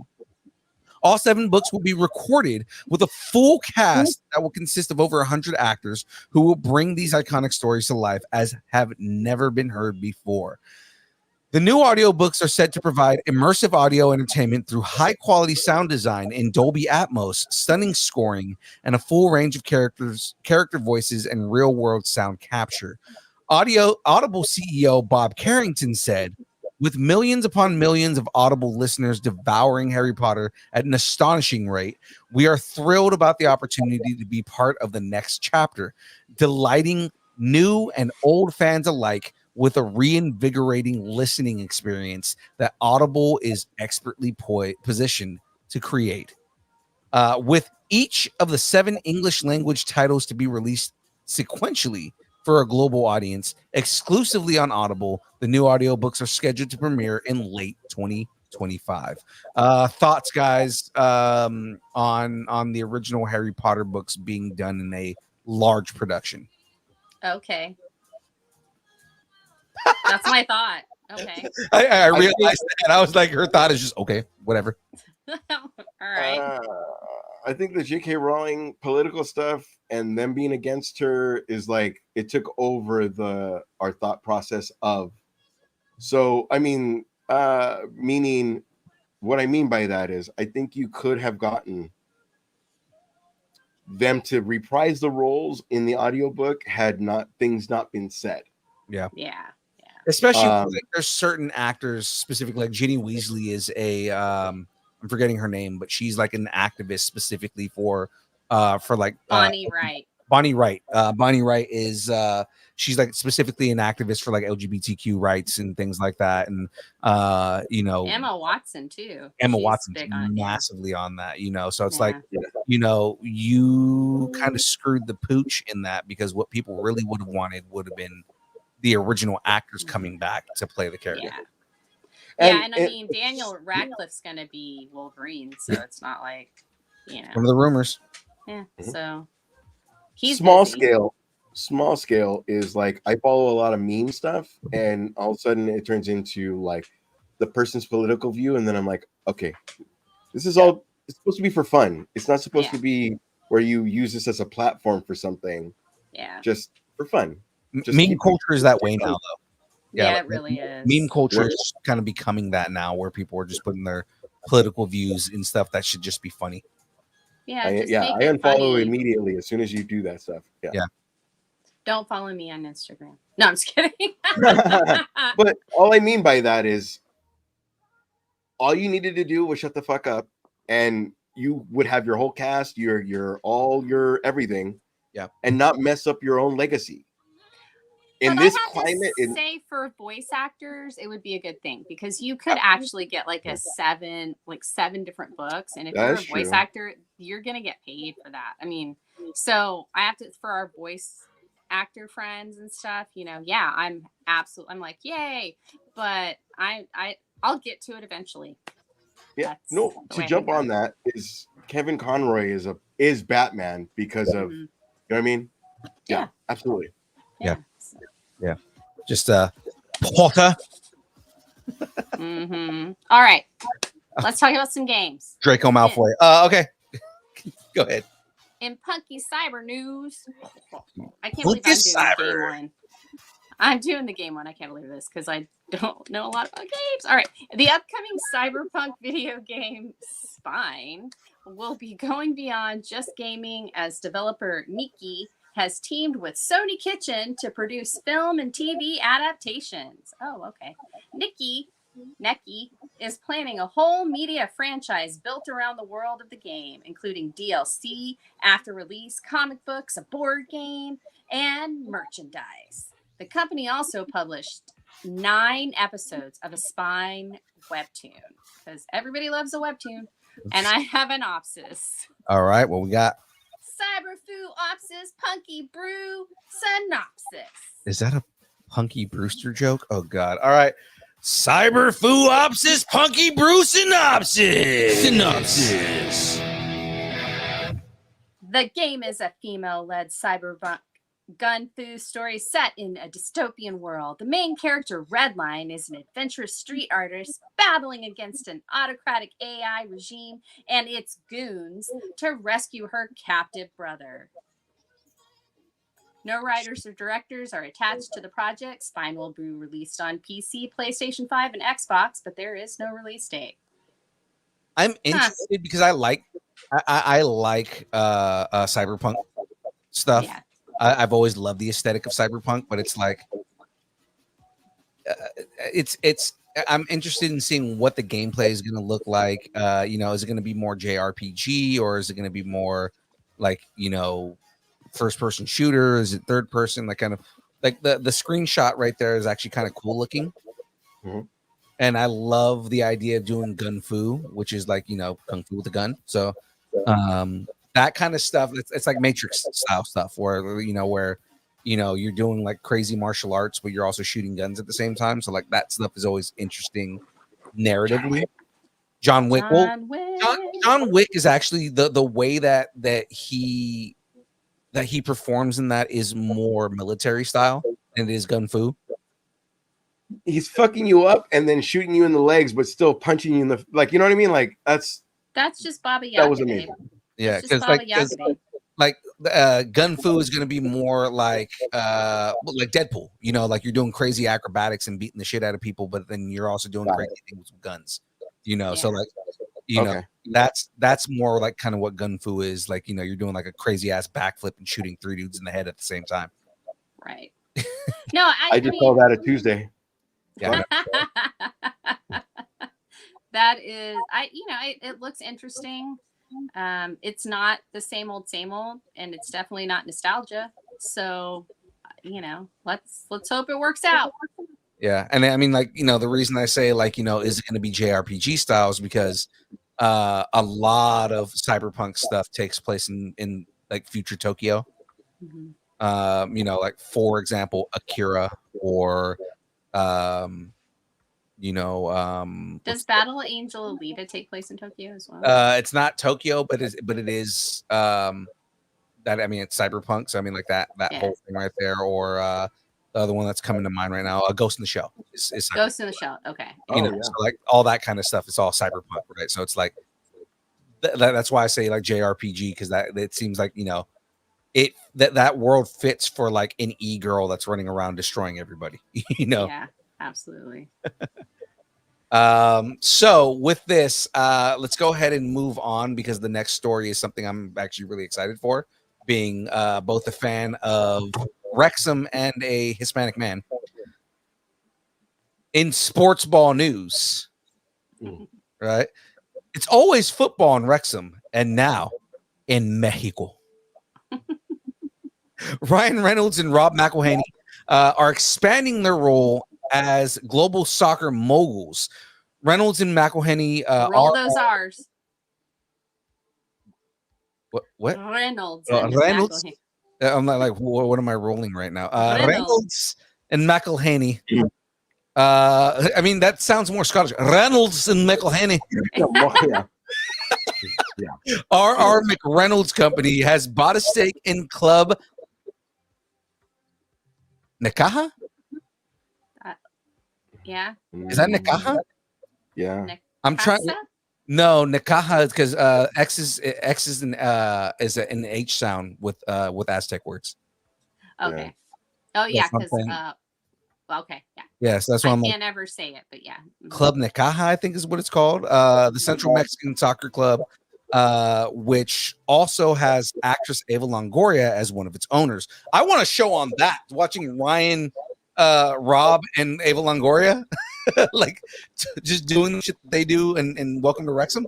Longoria reportedly brought in Reynolds and McElhenney as partners, as well as investors Al Tylis and Sam Porter, with the overall goal of growing Nikaha's profile as a brand and standing within the league. Nikaha is currently part of Liga Mexico or Liga BBVA MX, the top division in Mexican professional soccer. In addition to Longoria, Reynolds, and McElhenney, Nikaha has had other celebrity owners, including former NBA star Sean Marion. Sean Marion. He was the Phoenix Suns guy. No, I was going to say, I know the name when I hear it that way, but for some reason I couldn't pronounce it while I was reading. That's okay. Model Kate Upton, MLB player Justin Verlander, and former German soccer player Mesut Ozil. Liga Mexico, I'm going to say it because I can't say Liga MX. Liga Mexico is the most watched soccer league in the United States. It is noted by a wide margin and could be another pivotal move for R.R. McReynolds in terms of global reach and brand presence within one of the biggest global sports leagues there is. There's no current confirmed plans for Ryan Reynolds and Rob McElhenney. Another docu-series for Club Nikaha, the way that they did for Wrexham AFC. Well, they don't. It sounds like they're not going to have as much stake in it. Like they're just investing in it. They're not like actually taking over the whole thing and revamping it and everything. Yeah. So. Yeah. Why show the same struggles that they did already? Yeah. But I mean, like, it would be interesting to see kind of the approach that you have with a different team in a different part of the world, because yes, in Wales, do a season though. I mean, it depends. Like enough to do a season at least. Like like they could do a crossover with Wrexham, right? Or like they can have Wrexham fly out or have Nikaha fly out to Wales and do like an exhibition match. Yeah. Or do it in America like Wrexham is doing. Oh, and I bet you Wrexham would love that, because you hear like how many of those. That would be the season finale though, because you have now you love this season and you love this season. Yeah, because like you hear how many of the players from Wrexham are like, if we make it to the Premier League, we're celebrating by going to America. Yeah. Well, no, they're actually going to. They did an exhibition game, or they're supposed to this summer in America. Nice. Yeah, they were talking about it. I don't know why. I know that. They just made League One, didn't they? Yeah, they did. So, which isn't that the league under? No, it's not. It's under Champions. Yeah, so I would say Championship League is next, and then Premier, and then it's Premier League after that. So, I learned that from Ted Lasso. But they've made their way. Like they've really made their way from being in a, the equivalent of a high school league in the United States to making their way up to like the third highest league in professional soccer in the UK. I just have to say, Wrexham men's didn't win their league, but Wrexham women's and Wrexham under 18 both won theirs. I love that season 2 had a highlight on the Wrexham women, because Wrexham women were badass. They are like, so it's like, I'm just like, Wrexham men, you better get it together, because you're letting everybody else in Wrexham show you up. Yeah, because it's just like, U.S. women's soccer. Like the Wrexham Women's League is just, they're badass and they win games. Yeah. Mm-hmm. And they keep their head down and they just go for it. Anyway, we're talking a lot of sports and I'm getting itchy now. So yeah, I'm getting hungry. So let's talk about this thing that I'm probably not going to eat. James is going to make you try to eat it because we've talked about it. Yeah, anything we talk about on the show, I have to eat, which is Great. sometimes can be a bum deal for me. I was going to say, I don't know. I wasn't there when you made that deal, so I can't say I'm part of it. Episode 100. Episode 100. Is it in the cream? It's everywhere.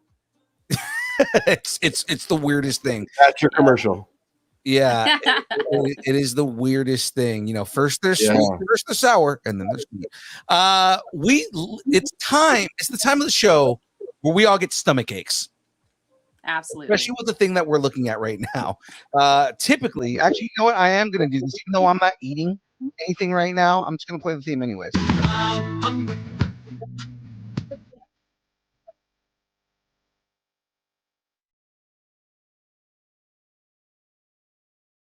Yeah, at least play the theme for Who's Hangry on there. Boshi Stacker says Wrexham men beat U.S. women's soccer. I don't know. U.S. women's soccer is badass, man. I was gonna say I don't know. There are multiple world champions on that team, so I mean that team is ridiculous.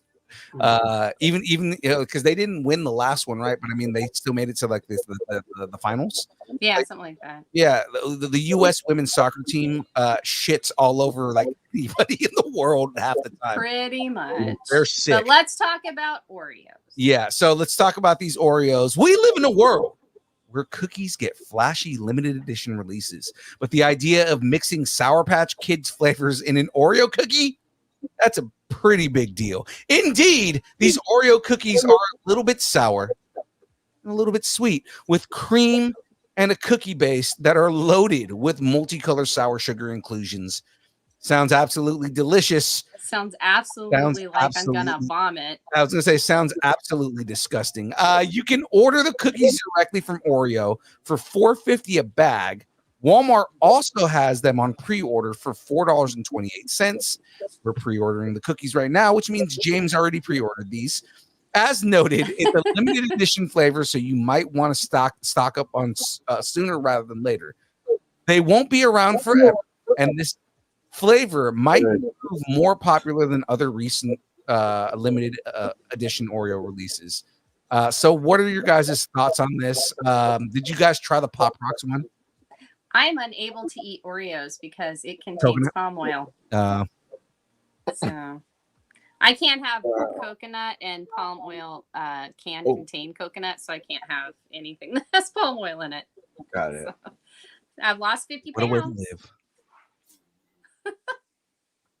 live. I mean, I don't know why it's not called diabetes, but there's no way, bro. No.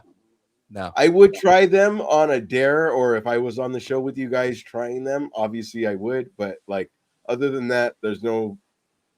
It would have to be for content and not for like to enjoy. And that's the reason that the rule that we have in place is there is because it's for content.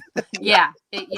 It's not because I want to try this. Like I don't want to go and buy a bag of these because it's going to be like one. It's $5. Yeah, $5. But don't like this. Doesn't sound appetizing to me. I love Sour Patch Kids. I love Oreos. I don't ever think of I want to put fruity sour candy in a cookie. Well, it's like you don't eat Oreos and Sour Patch Kids at the same time. I don't. There are two different types of snack. Not at the same time. It's not. Yeah, it would be like barbecue Oreos. Oh shit! God. We're gonna make You're barbecue talking to Oreos. Do you guys remember the suicide? Yeah. I did that with all the sodas, and I was completely fine. Oh yeah. I can't do that. Yeah. I used to drink suicides when I was in the army. It's just everything that's here. Because it was all the sugar all the time. Yep. Now I feel like it would touch my heart. Yeah, DeLong Family Cosplay said the gummy worm ones were actually pretty good. There's gummy worm Oreos? Apparently there was. Where am I? America. It's just You're I on feel you're like on the I'm darkest timeline. the darkest, the Doctor Strange, something of madness. That's what I feel like I'm in right now. Ash, Mom. Ash, this is America. This is America. This is America. You're going to tell me that this isn't something that Americans came up with. Obviously, they did, but I mean, like, Well, I see that and I hear a banjo, but other than that, I'm not good. fucking Deliverance. Yeah, like it's not for people that don't already have teeth. it's not delivery, it's deliverance. like this does not sound appetizing to me at all. No, not at all. Not at all. How do you not make an Oreo that tastes like a Rocky Road ice cream? It's given to you. It's right there. I know. Honestly. I love Or it. have it taste like cookies and cream. I'm giving you gold, Oreo. My God, have you? No, let's ever have it taste like shit. All right. Have you ever had a cookies and cream cookie? No. Is that I've a had thing? a cookies It's and a thing. cream milkshake. But if it was done by Oreo, it would be a thing. It's that a would stick. thing. So, Yeah. actually, my wife made them one time, and I got to like try half of one. But it was like, basically they're like vanilla cookies that you like. As you're baking them, you put crushed Oreos in the batter, Absolutely. and it tastes amazing because you have like this vanilla cookie, like almost like this chocolate chip cookie with a hint of Oreo in it, and it is great. No, So they're you're like people saying- say it's really good. but Okay, they're so it's really not it's not a company made thing. This is a it's a recipe that's been handed down kind of thing, or Yeah. okay. But But a see, lot that's of what I'm people saying. make You've them. already come up with better ideas than let's put Sour Patch Kids in it. Like, how do you not address what's already out there? What I'm waiting for, because it's gonna happen, right? Because Oreo does this shit, and they're owned by Nabisco, and Nabisco, is like, aren't they like owned by Frito-Lay in some way or something like that? There's gonna what I'm getting at is there's gonna be a flaming hot Oreo. It's gonna happen. There's flaming hot sour cream and cheddar Lay's potato chips, right? There's flaming hot everything right now. I want them. So Costco has a flaming hot box that is like all different flavors of flaming hot. Crazy. Yeah, I know, right? Flaming hot like chips. And we bought that because I love flaming hot Cheetos, right? Like I got those.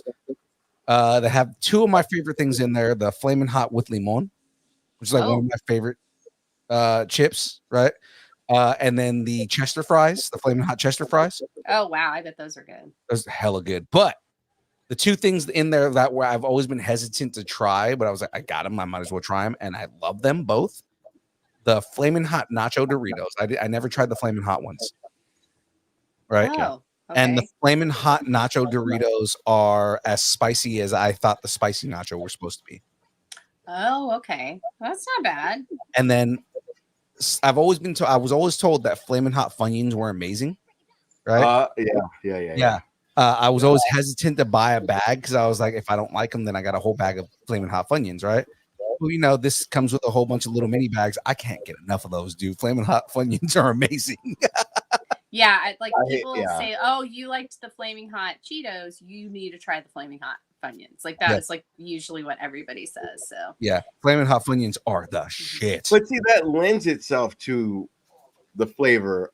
The nacho cheese, like if it's like flaming hot Cool Ranch Doritos, like it doesn't mesh. Like at least in my brain, it doesn't sound like it meshes. I've heard that's good though. I've heard because is there already a okay. Yeah, there's a flaming hot Cool Ranch Doritos, and I've heard they're good, right? Mm-hmm. I'm not against it specifically because when the 3D Doritos came back out, nice, they had spicy ranch, and they were actually really good. Yeah, right. So that's where I'm like, I don't think that flaming hot ranch Doritos would be bad. Because I like. Well, you got to think like buffalo wings. A lot of people put that in ranch dressing, so you do kind of get that flavor. So it just kind of cools it down a little. So I can see that. I mean, like there's plenty of flavors that will work with that, but like for savory stuff, right? Mm-hmm. With this, we're putting Sour Patch Kids, which are fruity candy, inside of a cookie, which is like No. Baked goodness. Baked goodness. Like that doesn't go well for me. The only way that this works is if it tastes like Fruit Loops. Yeah, or like Fruity Pebbles. Yeah. It could be because that's not the chocolate cookie. That looks like the vanilla Oreos, right? So then it's like Fruity Pebble milk, which is actually delicious. I like that. It right? is really delicious. maybe You know what else is delicious? Uh-oh. We got merch, people. Oh, I'm not even there yet. Ladies and gentlemen, we got merch, people. Where's my merch button? It's right there. Where's damn it? I was not ready. You're so good at this. We got merch, people. We have no hat. That is gonna sound so good on the audio version. We have no hat. There is no hat. So There's no hat. There's no hat. I have no legs. We've got shirts, and you can have shirts as well. You just DM us at Distance Nerding on any of our social media platforms, and we will get your size and your shirt reserved. They're $20 if you're local, $25 if we have to ship them to you. We have the original black with the wonderful logo, and then we have our wonderful character one with Phil as Unipool and James as James doing a pose. It's James doing a superhero pose with arms that he wishes he had. Right. So, but yeah, so that's what you get for not being here. Exactly. Right. We also have stickers, and yeah, that's what we got. And just all the merch, guys. If you are interested, just DM us. Again, like she just mentioned right now, if you want shirts, $20 if you're local to the Sacramento area, $25 if we got to ship it out to you guys. Just let us know your size and we will get them out to you. And we also have them at any of our live stuff. So when we're doing cons, we will have them there as well. So if you want to pick them up there, which is how I got the gray shirt, which I love. I just need to wash it, but I do love it. They're all really comfortable, fit true to size. So whatever size you wear, be honest with yourself, people. Yeah, then that's what you should get. But yeah, they're really good. I approve. Absolutely. And what's the schedule? So our current schedule, ladies and gentlemen, if you want to come and check out more Distance Nerding goodness, our schedule Mondays, game streams. You can game on with Young Phil from 8 to 12 p.m. AM. 12 p.m. is correct. But I mean, from 8 in the morning to 12 in the afternoon. I play games on Twitch.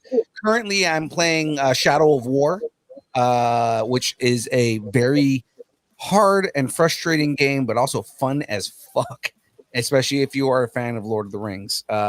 Basically, I'm just running around killing orcs the entire time.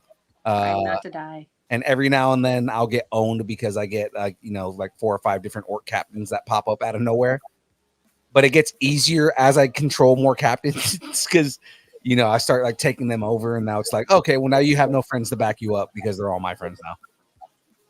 But it's a fun game. I actually got a lot done on Monday. I took over 2 cities and got halfway through one, and I'm pretty much almost ready to go back and take over the City of Light and kill all the Nazgul. So it's going to be fun. So with that on there, again, guys, I've been playing that. Maybe at some point I might start. I'm playing Fallout offline. So maybe at some point I might play Fallout online, like for everyone to watch, or maybe I'll start playing 76 on stream since that's a little more interactive. But that's where we are on the games. Tuesdays, the show you're watching right now, the download typically goes from 6:30 to 8:30. We went over by a lot, and it's fine. It's okay. We're okay. We're all insane here anyway. We're all insane here. No, it's fine because we did have Dave come on for a little bit and then talk about everything on there and whatnot. So it's been a good day. And then of course Thursdays, the build from 6 to 8 on Twitch and YouTube and Instagram. Hang out with myself as I build Lego kits, and Graveyard talks you know, we have some nerdy conversations with nerdy friends. Sometimes a I love celebrity will great be on there with us. Sometimes it's just all of us debating over what the best RPG. How are you gonna make comments and not be on the show, my homie? I met you, and you've been on the show the entire time. He does. Sorry. Yeah, no. Speaking out of turn, but you're good. be on the show. Love you, man. It's fine because what he's doing is being a dad right now. Yeah. Absolutely. Yeah. We call him Esteban on our show. Esteban. my cousin's name is Esteban, but we call him Chevy. Yeah, right, because he's a Chevy guy, and we're all Chevy guys, to be honest. But with that being said, that's our schedule, ladies and gentlemen. That is it for the show. Before we let everybody go, Ash, give us some pluggables, man. Where can everybody find you? What do you do? Tell them about your podcast and everything you do, man. I like to use the lefty as the stranger. That way I'm not just because it's only Thursday. Oh, my bad. Real because quick. Your right hand numb right now. So I mean, I just saw it come out of your ass. There's a lady present, but I'm gonna go for the joke. You finished. I said you finish. Anyway, moving on. I have stand up on actually this Saturday. Gonna do stand up in Hermosa Beach if you're in the area. Tickets are at www.removisiongroup.org. And then also I'm doing a show that is you don't have to buy tickets, but there's a 2-drink minimum on Thursday at a place called Stardust if you're in the Downey area. Every Monday, I do a movie trivia show. Last one we did was Star Wars: A New Hope, which was told to me about the thing that I told you. Oh, that Darth Vader was handling Luke with kid gloves. Did not know that, but I get to learn things as I'm doing these things. Mobstache is my name on Instagram. I announce the movie that is going to be portrayed on Monday for the movie trivia. The next one's going to be game night, which is going to be open to a lot of movies. But usually I do like a movie themed trivia thing on Mondays. On Thursdays are with Esteban and Mosby, which is similar to this, but not as like awesome, like fucking intense. It's more drinking, nerds drinking and being nerdy. When I say intense, I mean that in an awesomely good way, because there's a million things that I learned today that I was like, oh shit, which is why when I was guesting on this, I like to ask questions because I am into comic books, but my comic books things are done once I was the guy that got the comic books that were 25 cents, and not because it was 25 cents at the time, because I'm that old, but 25 cents because it didn't sell. Like, that's how I got all my Robins. That's how I got all my Nightfalls. That's how I got whatever. So I'm not into collecting so much right now, but I love being the guy that is able to ask questions from the knowledgeable people and learning, because I feel like a lot of people are learning through us. So I feel like I'm representing the general public and being like, oh shit, that's a thing. Oh, like when we were talking about Constantine, we're talking about this, we're talking about that. There's a lot of things, like the word canon wasn't a thing to me until like 2 years ago. Yeah. Where things fit and things don't fit and blah, blah, blah. And, you know, somebody told me Darth Maul has 8 legs and now he has his legs back and blah, blah, blah. And like, I get it, that happened in the books, but I like being the guy that is learning along with you guys. Clone Wars. Go watch it. Clone Wars. That shit is so creepy, but it's so awesome. You got to go watch it. Clone Wars is amazing. I will watch it because Bad Batch has gotten me into like catching up with things. But yeah. Again, I hate that I'm about to go off on a tangent again, but I just reposted Sam Witwer talking about playing Darth Maul, and that Filoni and Lucas came up with the way to bring back Darth Maul. Mhm. But they told him when we reintroduce him, we need you to just mutter something, and we don't know what to have you do. So he decided it would be in character for Darth Maul to repeat the Sith code over and over again, like muttering it back to himself. Dude, all you have to do is have him do that. Yeah, and we'd be fine. And at the time, because he lost his mind at this point, at the time, Sith code was not canon. That's what I'm saying. And Filoni, when he ad-libbed doing the Sith code, and he was like, so Lucas doesn't want us doing the Sith code because it's not canon and they don't want to bring it in, and Disney doesn't want to bring it in. But no, Disney wasn't there yet. He said it wasn't canon and they didn't want to do that. But he said, I love the way you're doing this and it makes him a much more creepy character. So we're going to keep that and you're going to do that. Now the Sith code is canon because of that scene. A lot of times he's wrong. Like he just, I don't like the sound of that. And then you see it and like, oh yeah, that fits. Keep it. Because they wanted to get rid of the Sith code because they were like, the whole thing was the Sith shouldn't have a code. They should be kind of more broken up and not be as organized. But now, why does it have? Okay, I'm gonna butcher this. You know how they always have to have the leader and the almost like the Padawan, like they always have to have that, right? Mm-hmm.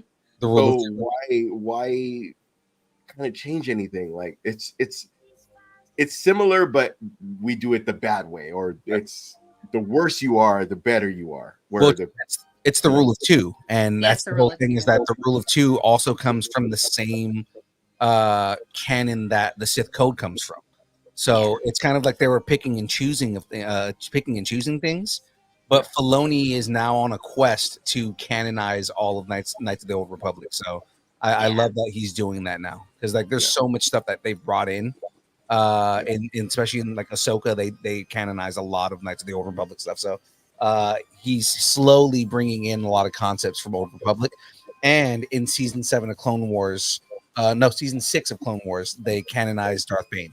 So the Rule of 2 is now canon. Yep. Rule of 2 is canon. Yeah. Revan may or may not be canon. Revan is not canon right now, but they're saying that there's right now the actors have already confirmed that there's a reference in Acolyte to Revan that canonizes Revan. So Acolyte is not out yet. No, it's not out yet, but the actors have confirmed that they're canonizing Revan in Acolyte. In the Acolyte, yeah. That's what I'm saying. Old school. I know I'm fucking extending this even longer, but like again, before we had this, people were following the books and going to Barnes and Noble for the books, and I would be like, I only go by the movies. So they were like, oh, by the way, Boba Fett's still alive. What? Like, you know what I mean? Like that's from the all books. These little things, exactly. And Which the way I'm doing this again. The way he got out of the Sarlacc in Boba Fett, is beat for beat exactly what happens in the book, which he canonized the book. Okay, Frey, what is your what is your pluggables? Because I'm gonna keep going. Yeah, it's midnight here, y'all. So I kind of want to go to bed. No, you're fine. I'm just like, come on, James. It's not my fault. All right, I did not do this for once. All right, for once. I am Frey Girl. You can actually see me on my own channel, Frey Girl, where I do, my Shadu and I do classified, where we take your favorite fandoms and classify them into Dungeons and Dragons classes. And we do a sister show called Journals of the Classes. We just put out Sorcerer, which is called Cite Your Sorcerer. So if you guys want to watch that, basically it tells you all of the classes and subclasses of all the different classes. So we go into all the subclasses of sorcerer. So that way you might get more of a kick out of the classified episodes. And then I'm also on Distance Nerding, on Tuesdays, sometimes on Thursdays. I do the Wednesday show that we're doing right now as well. And I went to a live event, so I'm full distance nerding now. I also am part of Kyber Cave Productions, and I'm doing the Nerd Out on Saturdays for them, and also filming the New Order, which should Do you have a job soon. This is my job. Every day has been a thing. Okay, damn. I mean, I'm somehow doing 4 shows a week, so I don't know. That's awesome. I see Phil and Graveyard like at least 3 times a week. So Awesome. Well, awesome. Well, ladies and gentlemen, you know who I am. I'm the one that's pissing off James because I'm wearing a hat right now where I normally don't wear a hat on the show. Have something you want to discuss. Tell us what you're nerding out on, and make sure to let us know in the Facebook group, The Distance Nerdington Post. Now, ladies and gentlemen, you may be wondering to yourself, how do I support distance nerding? How do I help out this show that I love so much, and tell them that I appreciate them in the best way possible? Ladies and gentlemen, head over to distancenerding.com. Go to the top of the page. You see that buy us a taco button, and you can buy us a taco. Join the taco party, ladies and gentlemen. If you join the taco party, it makes it so we can do more shows. We can get better prizes.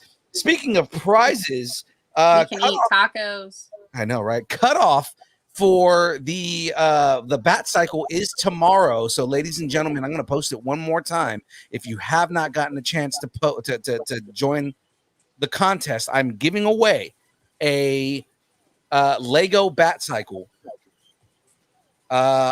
All you not have, a real one. Yeah, Lego. Yeah, Lego bat Lego cycle. bat cycle. I was like, not a real one. And then I was like, I'm giving away the Lego bat cycle.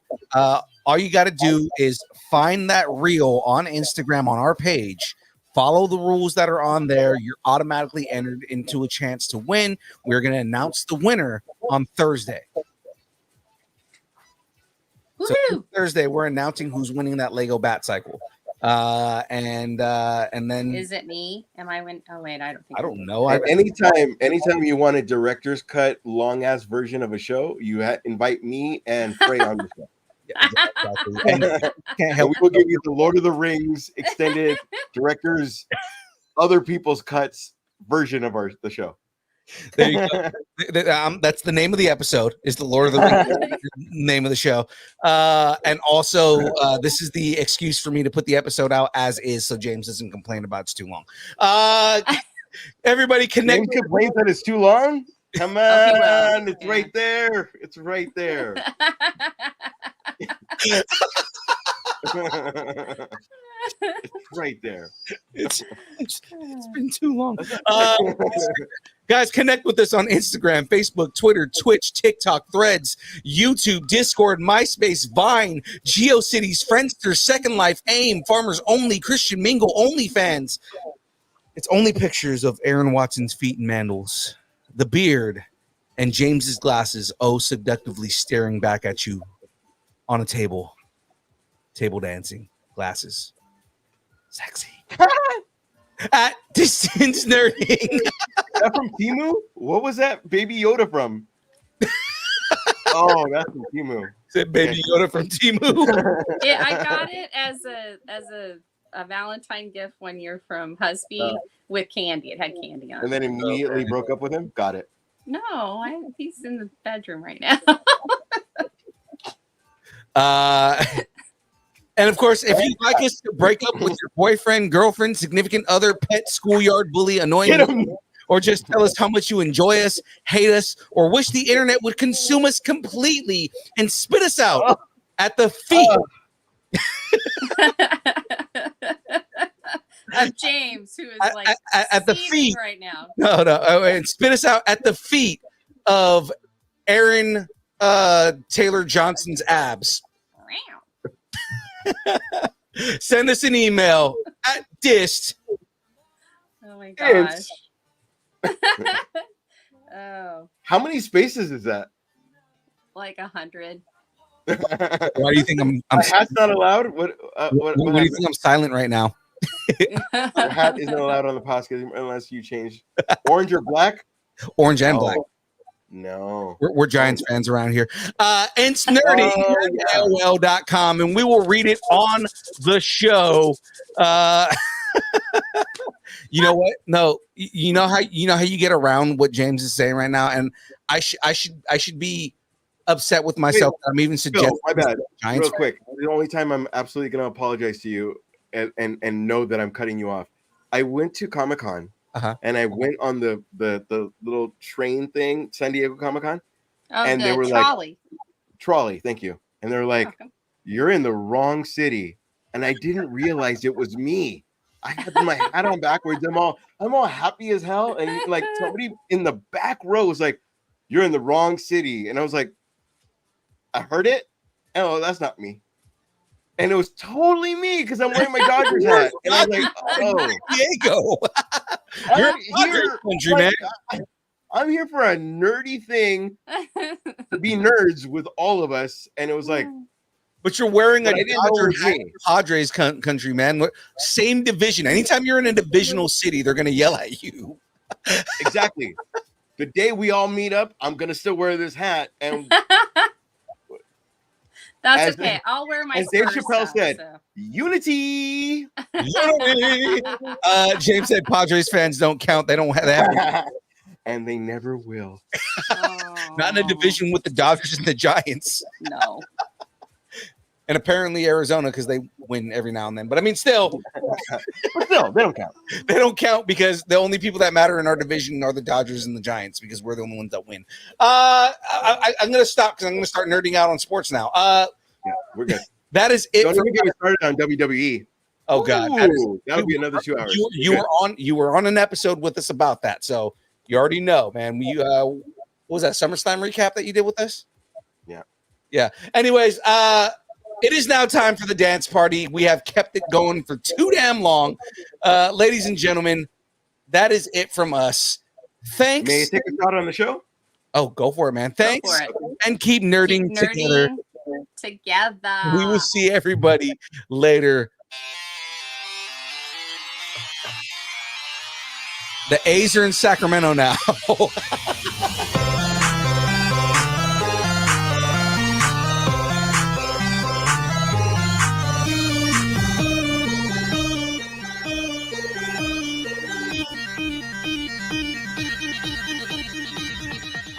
Distance nerding.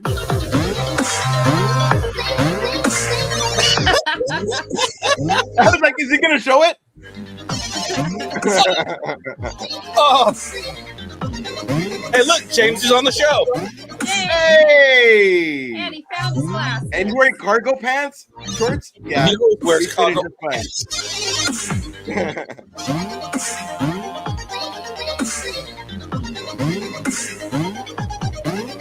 They're voguing.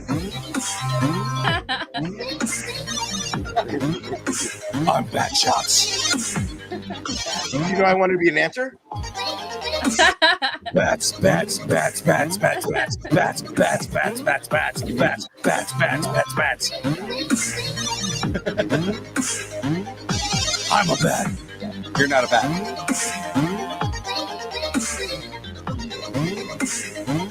Bye, everybody. Ash is on the screen twice. You guys see that right there? Look at that. Oh, yeah. There we go. We'll see everybody on Thursday.